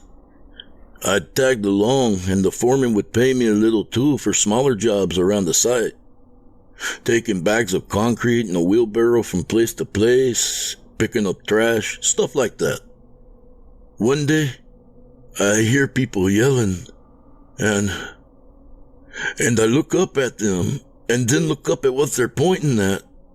Go on, I said. Silva nodded. There was a man falling. He'd jumped from the building across the street, and it was a long way down. I watched him, and it felt like forever. Finally, he landed, and it looked like that. He pointed to the body at our feet. I glanced up at the trailer, up at its roof. Well, that ain't no more than 9 or 10 feet, and not even a tree within 100 yards of here. I know, Silva said. I told you it wasn't going to make any sense. I stood and brushed the dirt off one knee. Nothing here does. Go get His Highness the medical examiner on the horn. And if he gives you any lip, let me know. And get some of the other guys out here to get pictures. We're going to be a while. Thank God it's cool out today. I walked back to my cruiser and sat down inside and reclined the seat back.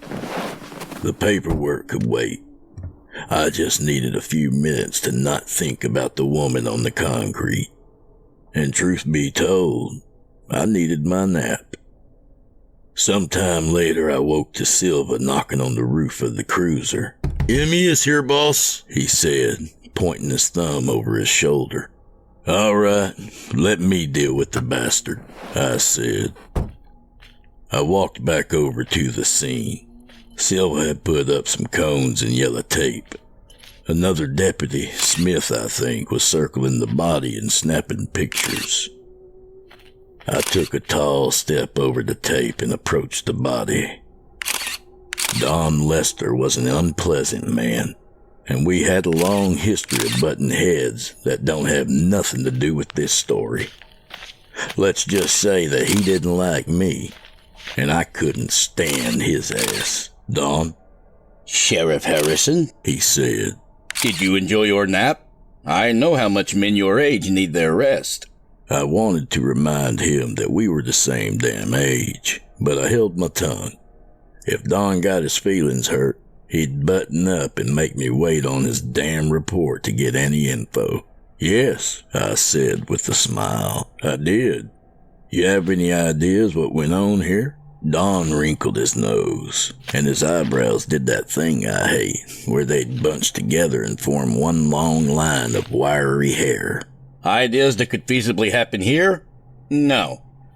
But if I were you, I would work under the assumption that it was a hit and run by a steamroller. Only, that isn't right either, because she's only flat on one side. Honestly, any other day if Don had told me he didn't have a clue what was going on with the body, I'd feel giddy at the thought of busting his chops. But not that day. Okay, I said evenly. Is there anything you can tell me about her? He reached over with one gloved hand and picked up what remained of one of her arms. Got a tattoo here. Could help in identifying her. Some kind of design with an arrow pointing. Oh, shit, Silva said. I hadn't even heard him walk up behind me. That's Emily Palmer. She lives like 2 streets over from me in Ashwood Heights. Folks call her Emmy. You know her well? I asked. Yeah, boss, he said. And you know her too. She's Wayne Palmer's wife. Remember in the summer we had to ride over there for a domestic disturbance? Wayne's a wife-beater? Don asked. I shook my head. Nope. We had to stop her from hitting him. Don chuckled. What? I asked. You think domestic violence is funny? No. he said. It's just... Information be damned. I'd had enough of the prick already. I'm going to talk to Wayne, I said, turning to leave. Silva, stick around till this asshole is finished being useless. Now wait a damn minute. Don started, but I wasn't listening anymore. I got in my cruiser and headed for Ashwood Heights, preparing myself for the worst part of my job. But by the time I pulled up to the Palmer residence, it was getting close to 5 already. The surrounding neighborhood was all done up for Halloween. Scarecrows on porches, plastic skeletons hanging from nooses and swinging in the breeze. Cotton was spread thin across bushes, with fat rubber spiders lying in wait across the makeshift webbing. And the strangest house by a damn mile was the Palmers'. The house had 2 windows that faced the street, and each had been boarded up with plywood. They'd been painted with a coat of orange so dark it was nearly red. And on top of that, someone had painted long black masks. I hadn't seen anything like it in my life. The design was intricate, symbols and lines all flowing together like shit, I don't know. It's as hard to remember now as it was to look at then. All those lines, intersecting patterns, like that fancy writing on wedding invites. Calligraphy, that's it. Looked like calligraphy, done in a made-up language, painted on masks by a goddamn psycho. I got out of the cruiser and made my way up the sidewalk to the front porch. Dead leaves crackling beneath my feet. Nearly jumped out of my skin when the door swung open just as I was about to knock. Wayne Palmer stood there in the doorway, his face pale, one hand still on the doorknob. Sheriff, thank God. Is this about Emmy? She left last night and I haven't seen her since. When I heard your car, I was hoping it was her. Mr. Palmer. Please, call me Wayne. Wayne. Could I come inside? Wayne's hopeful expression collapsed. Oh no. Please. There wasn't going to be an easy way to say it. There never was. Wayne, I said softly, we believe we found Emmy on Quincy Avenue. She's gone. He shook his head sharply. No, can't be. Deputy Silver recognized the tattoo on her arm. Now you, of course, have the final say in identifying her. But yeah, Wayne, I'm sorry, but I'm pretty damn sure it's her. You don't get it, Wayne said, a silent tear rolling down his face, tracing the line of his cheek. If Emmy's gone, then it's over. It's all over. She went too soon. I nodded. She did, Wayne. She sure as hell did. Is there anything I can do? Maybe call somebody for you? Any relatives that can, help? Wayne shook his head again, his eyes vacant. They're all dead now. Okay then. Well, I'll call you as soon as we get her ready for you to identify. Once again, I'm sorry for your loss. Truly. I can make this right, Sheriff, he said. If I hurry. I'm sure I looked puzzled. What else would I have looked like? He wasn't making any sense, but grief does strange things, so I just nodded, tipped my hat, and walked back to the cruiser. My ass had barely hit the seat when Silva came over the radio. Boss, you there? I thumbed the button. Yeah, Silva? The cleanup guys are here, and the ME got a better look at her other side. I rubbed my eyes with one hand and pinched the bridge of my nose, readying myself for whatever craziness was about to land in my lap. All right, Silva, tell me. Well, it's kind of hard to describe, because the damn thing's in pieces, but it looks like she was wearing some kind of mask. My gaze immediately landed on the boarded windows on the Palmer's house. Let me take a wild stab in the dark on this one, I said. Orange, maybe red, with black lines and shit drawn all over it. It took a second for Silva to respond. Yeah, that's it. How did you know that? Lucky guess, I said, and sighed. I'll meet you back at the office. We can talk about it there. Okay, sounds good, boss. Let's hope the rest of Halloween happens without any more crazy shit. I started the cruiser's engine. Your lips to God's ears, Silva. Yeah, we hoped. But sometimes, hope don't amount to shit. By the time I pulled into our parking lot, the sun had dipped below the tree line, and the sky was purple in the twilight. I headed for my office, hoping to relax for a damn minute, and was surprised to find Silva already waiting on me, along with Don Lester. Ah, Don, I said, and sat down in my chair. It's so nice to see you again so soon. Listen, Roy, he said, his lips almost fighting his next words. I'm sorry, okay? I shouldn't have laughed. It wasn't funny. Holy shit, I said to Silva. I got a dead woman splattered in the middle of nowhere, and Don Lester just apologized to me. This day is chock full of surprises. I thought at least I'd get a smile from Silva, but his face was stern. Give him a chance, okay, boss? I turned in my chair and faced Don. All right, shoot. I don't know why it happened, Don said. And it's pretty obvious how she died. Don't need my report to tell you that. Then why are you here, Don? He licked his lips and leaned forward in his chair. Something is wrong here, Roy. And she had that mask thing on, which I can't even look at without my head aching. And that tattoo wasn't the only one, neither. Her whole torso was covered in them. Everywhere a shirt would cover, too, like she was hiding them.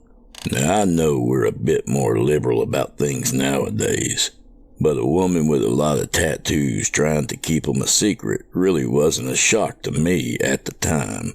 Well, I'm sure she had her reasons, I said. What else? Gotta be something else that's got you so spooked. She had frostbite, Roy, Don said. I couldn't tell it until we turned her over to get a better look, but it's sure as shit there. Her face, her fingers, her toes, you name it. I laughed, not because it was funny, just because what the hell else was I supposed to do with that information? Let me think this through. Emmy Palmer was freezing, still alive enough to get frostbite, then exploded like a dropped watermelon all over the parking lot. Don shook his head. I don't know what to tell you, Roy. The frostbite is there. I don't have any idea why, but it's there. Noted, I said. Silva, would you escort Don here out? I'm sure he's got paperwork to do or something. Don stood, his chest puffed out and his hands shaky. I can see myself out. Think about what I said, Roy. Something funny is going on here. And with that said, he left. What in the hell? I said. Frostbite? I ain't seen frostbite in maybe never. Silva leaned against the wall and looked up to the ceiling. It's like we're getting further away from the truth, the more info we get. Sometimes that's just the way it is, I said, nodding. Ain't nothing more to be done about it tonight. Why don't you go home? I know your girl's gonna be chomping at the bit to get out there and get some candy. What's her get-up this year? Red Riding Hood, Silva said with a smile. Going with the classic this year. I was going to walk around with her with the wolf mask on, but I really don't feel like wearing a mask after today. I laughed. Ain't that the damn truth? Go home, Silva. I'll start the paperwork. Thanks, boss, he said. I'll see you in the morning. Have a good one, I said. He stopped at the door. Oh, and happy Halloween. Get the hell out of here, Silva, I said. He laughed and left. I pulled a new folder from my desk, grabbed the pen, and wrote Emily Palmer across the top. I was about finished with the initial report when the phone rang. I picked it up. Bush County Sheriff, I said, looking at my watch.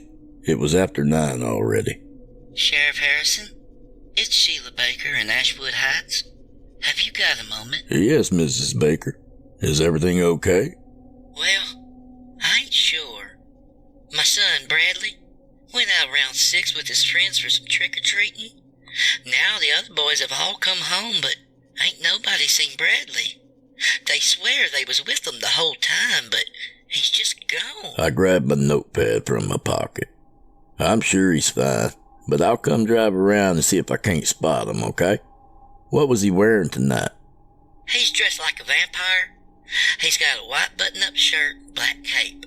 His face is painted white. Oh, and he's wearing jeans, 'cause I wouldn't let him run around with his good church pants on. Probably a good idea, I said. All right, Mrs. Baker. I'll be around there shortly to take a look. I stood and grabbed my jacket off the hook.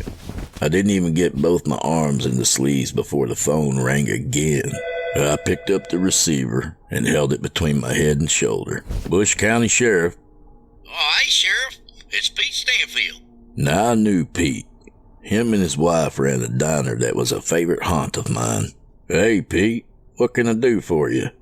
Now, I might be blowing this out of proportion, but Lily was supposed to be home an hour ago, and we ain't seen hide nor hair of her. Huh, I said, my wheels turning in a direction I didn't want to go. I'm gonna head that way, Pete. Tell me what she was wearing. It's that cartoon warrior woman, Shara. She-Ra. It's like a white dress and a red cape outfit with a blonde wig.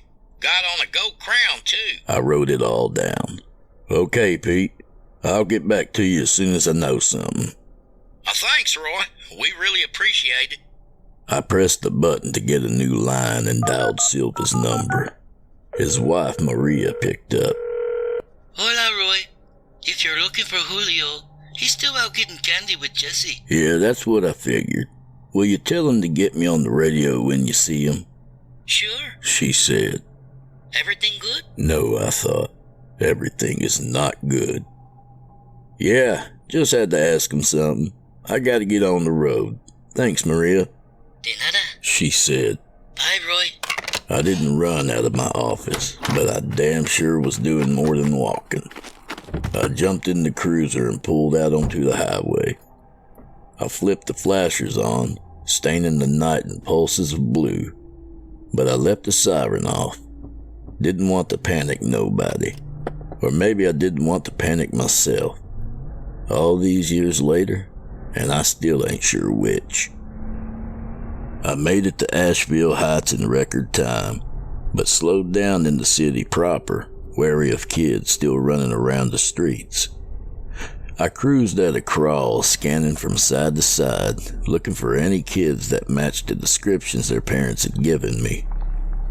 I saw plenty of ghosts, a few witches, some cartoon characters whose names I couldn't tell you then or now, but no She-Ra and no vampires wearing blue jeans. About 10 minutes into my search, I found Silva, still in uniform, and standing stock still on the sidewalk. Alone. I stopped the cruiser next to him and got out. Silva, I said, what are you doing? He looked at me like he'd just woke up. Boss? I don't know. Where's Jesse? I asked as I walked over to him. He looked down, confused. She was right here. I put a hand on his shoulder. Julio, wake up, son. I got calls about 2 missing kids, and now you're telling me you don't know where Jesse is. We were walking, he said, and we came up to this house and knocked, but I don't know what happened next. I looked up at the house, somehow surprised and unsurprised in equal measure. The black masks painted on the boarded-over windows seemed to look right at me. Some people were stepping down from the porch, all adults, and all confused. "Stay right here, Silva," I said, and approached the group. "Hey, folks," I said. "I'm Sheriff Harrison. Have any of you seen—" "Where's James? James!" The man closest to me suddenly cried out, and then fell silent again, blinking and continuing to trudge to the sidewalk. I turned and yelled for Silva. "Silva, come with me." He continued to stand, swaying with the breeze. "Deputy Silva, that's an order." He shook his head. "Right, boss. I'm with you." We stepped on Palmer's unlit porch, and I thumbed the leather strap from the top of my revolver. Silva looked at me, alarmed, but he followed suit. I knocked twice. "Wayne, it's Sheriff Harrison. Mind coming to the door? I just have a few questions that need answering."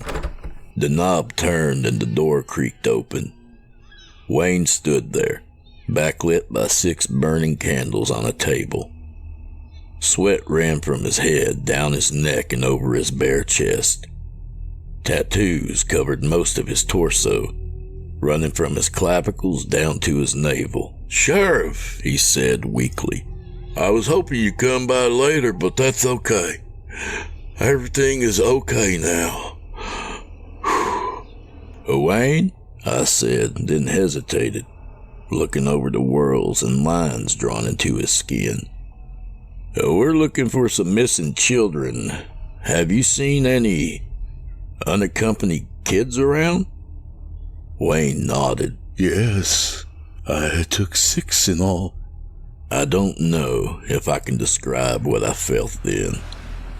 Adrenaline flooded my body, and my stomach seemed to fall right through the ground. I drew my revolver. "I'm going to ask you to step back and turn around now, Wayne," I said, trying to sound calm. "Let's go ahead and get your hands behind your back." He did as he was told, turning and placing his hands at the small of his back. "Silva, cuff him," I said, but Silva didn't move. "Wait, I remember. You bastard!" he cried. He blew past me, tackled Wayne Palmer to the floor. All of Wayne's breath came out in a rush of air as he hit the hardwood. "This pendejo took Jesse," Silva said, pinning Wayne's arms down. "He fucking tripped me or something. Shit, I don't know, but he took her, boss." I knelt beside Wayne. His head was against the hardwood, his cheek pressed flat, blood running from both nostrils. "Where are the kids, Wayne?" I said. "Don't make this shitty situation any worse. Just tell us where they are." "They've ascended," Wayne said. Silva pressed his knee into Wayne's back. "What the hell does that mean?" "I told you earlier, Sheriff," Wayne grunted. "Amy went too soon. It had to be tonight. I tried to tell her, but she wouldn't listen." "What had to be tonight?" I said. Wayne looked at me like I was the dumbest man on planet Earth. "Do you even know what Halloween is? It's a ritual that all of us take part in, even if most of us don't know it." "I'm gonna ask you again," I said slowly. "Where are the kids?" "Every year, millions of people camouflage their children, hide their faces from the vengeful dead that won't rest," Wayne said. "And they go door to door, taking offerings to appease them. It's all there if you'd only pay attention. But that isn't the end of it. 6 children, chosen at random, are masked and sent in front of the gates to make offerings. Memories, emotions, feelings, everything the jealous dead have forgotten. You got 3 seconds to stop the bullshit and start making sense," Silva said. Wayne sighed. When the children come back, they'll be the only ones to remember. But not until they're adults. They'll grow up, move away, and become the ritualists themselves in whatever city or town they settle in. Emmy thought she could perform the ritual herself. Give up a lifetime of offerings before the thinning between the worlds began. She didn't want more kids to end up like us, performing the ritual year after year. Centuries of successful rituals should have shown her she was wrong. That's what we were arguing about over the summer when y'all showed up. I tried to convince her, and she went crazy. It doesn't matter now. She's gone. So I finished the work without her. Silva pulled his revolver and shoved the barrel into the bunched skin at the back of Wayne's neck. Silva, I said, put it away. We ain't gonna learn anything if he's dead. I'll stay with him. You search the house. They ain't here, Wayne said. I already told you that. Then where, Wayne? I yelled. Enough of this crap. Tell us where they are. Just be patient, Wayne said. All you have to do is wait. The ritual will end, and the children will come back safe and sound. Just wait until midnight, and this will all be over until next year. Go ahead and search the house, I told Silva. Don't move, asshole, Silva said, and snapped the cuffs over each of Wayne's wrists. He got up and started for the front hall, his hip bumping the small table. The candles wobbled. Their flames wavered, but soon stilled. Careful! Wayne screamed. Don't touch them! Silva looked down at him. What the hell are you talking about? The candles, Wayne said, panic creeping into his voice. They're a sympathetic link to them. It keeps them warm and safe from... I didn't have time to say anything. Don't really know what I would have said anyway. What did I care about the candles? All we were focusing on was finding the kids. Silva leaned over, looked Wayne in the eye, and blew out one of the candles. No! Wayne screamed. Stop! If the ritual fails, the city is gone. Everyone will forget it ever existed. The dead will consume the memories for just a taste of life again. It will all crumble. Where's my daughter? Silva said. Tell me, or I'll blow them all out like it's my goddamn birthday. Please, Wayne pleaded. She will be back, I swear. Just be patient. Silva went down the row of candles, blowing them out one by one. Wayne's lip trembled, and he began to sob. Jesus, Silva, I scowled. That didn't help anything. You think he'll talk now? Wayne said something between sobs. What? I said. I don't understand you. Wayne lifted his tear-streaked face. They are all dead.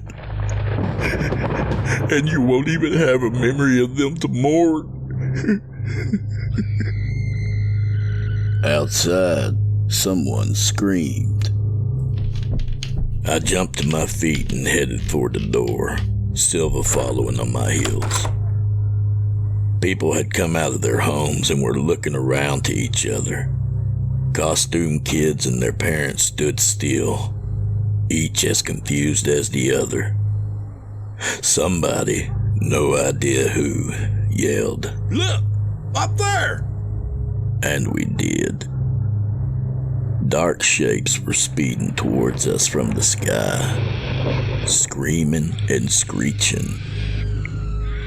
For less than a second, I believed Wayne Palmer. I was convinced that ghosts or demons or some otherworldly shit had broken through, and they were coming for us.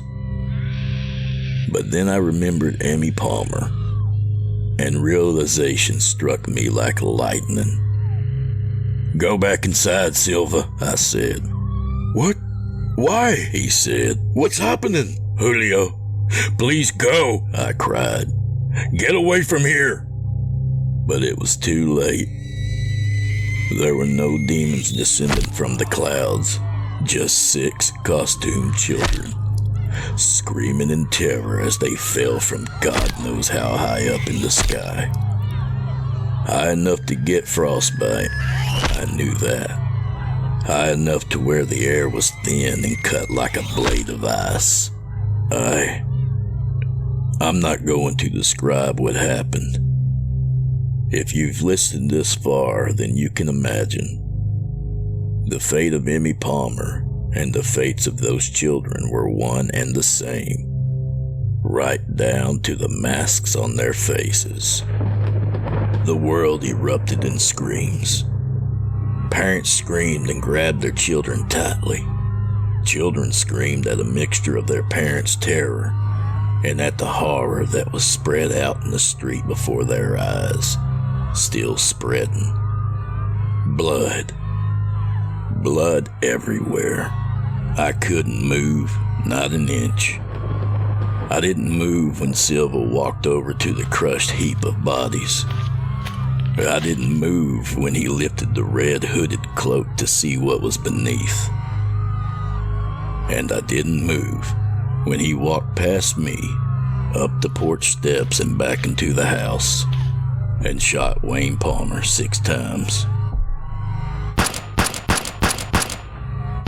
I tilted my head up to the sky, and up above, way up above, was a face.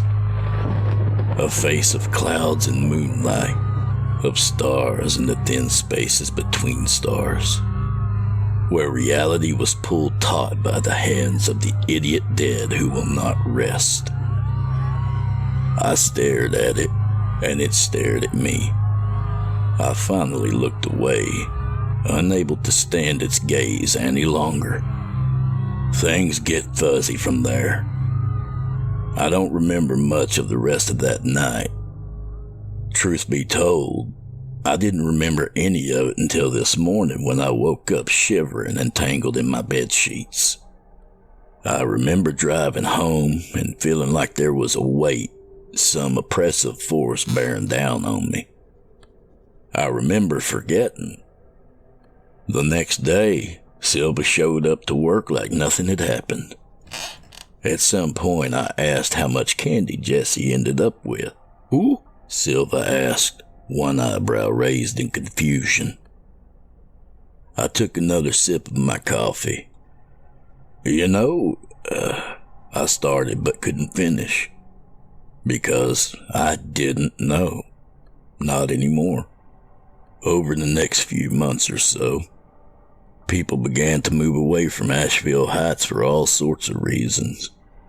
Sick relatives, better school districts, new jobs.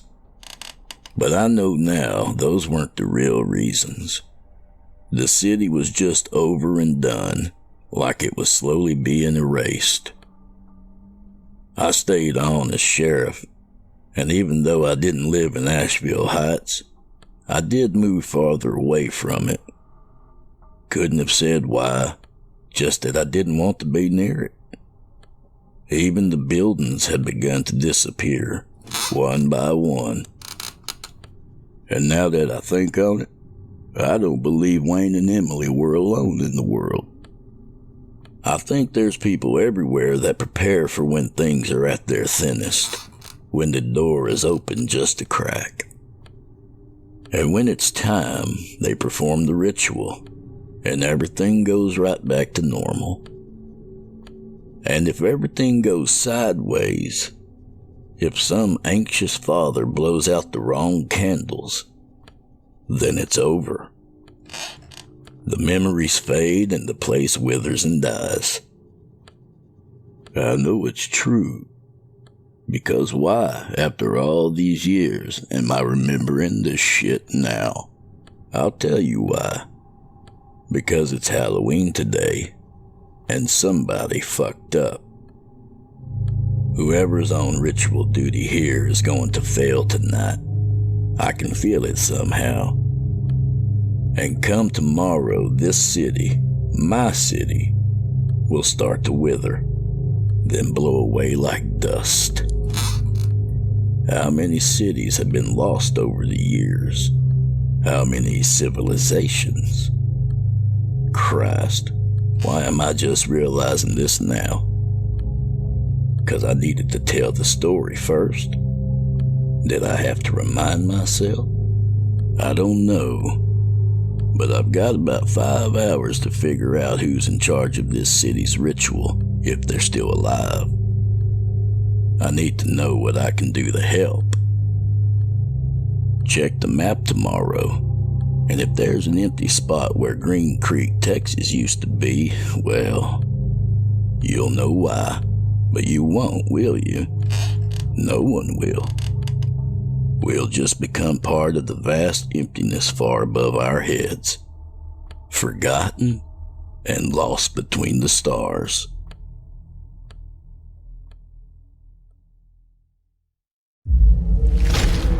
Chilling tales for dark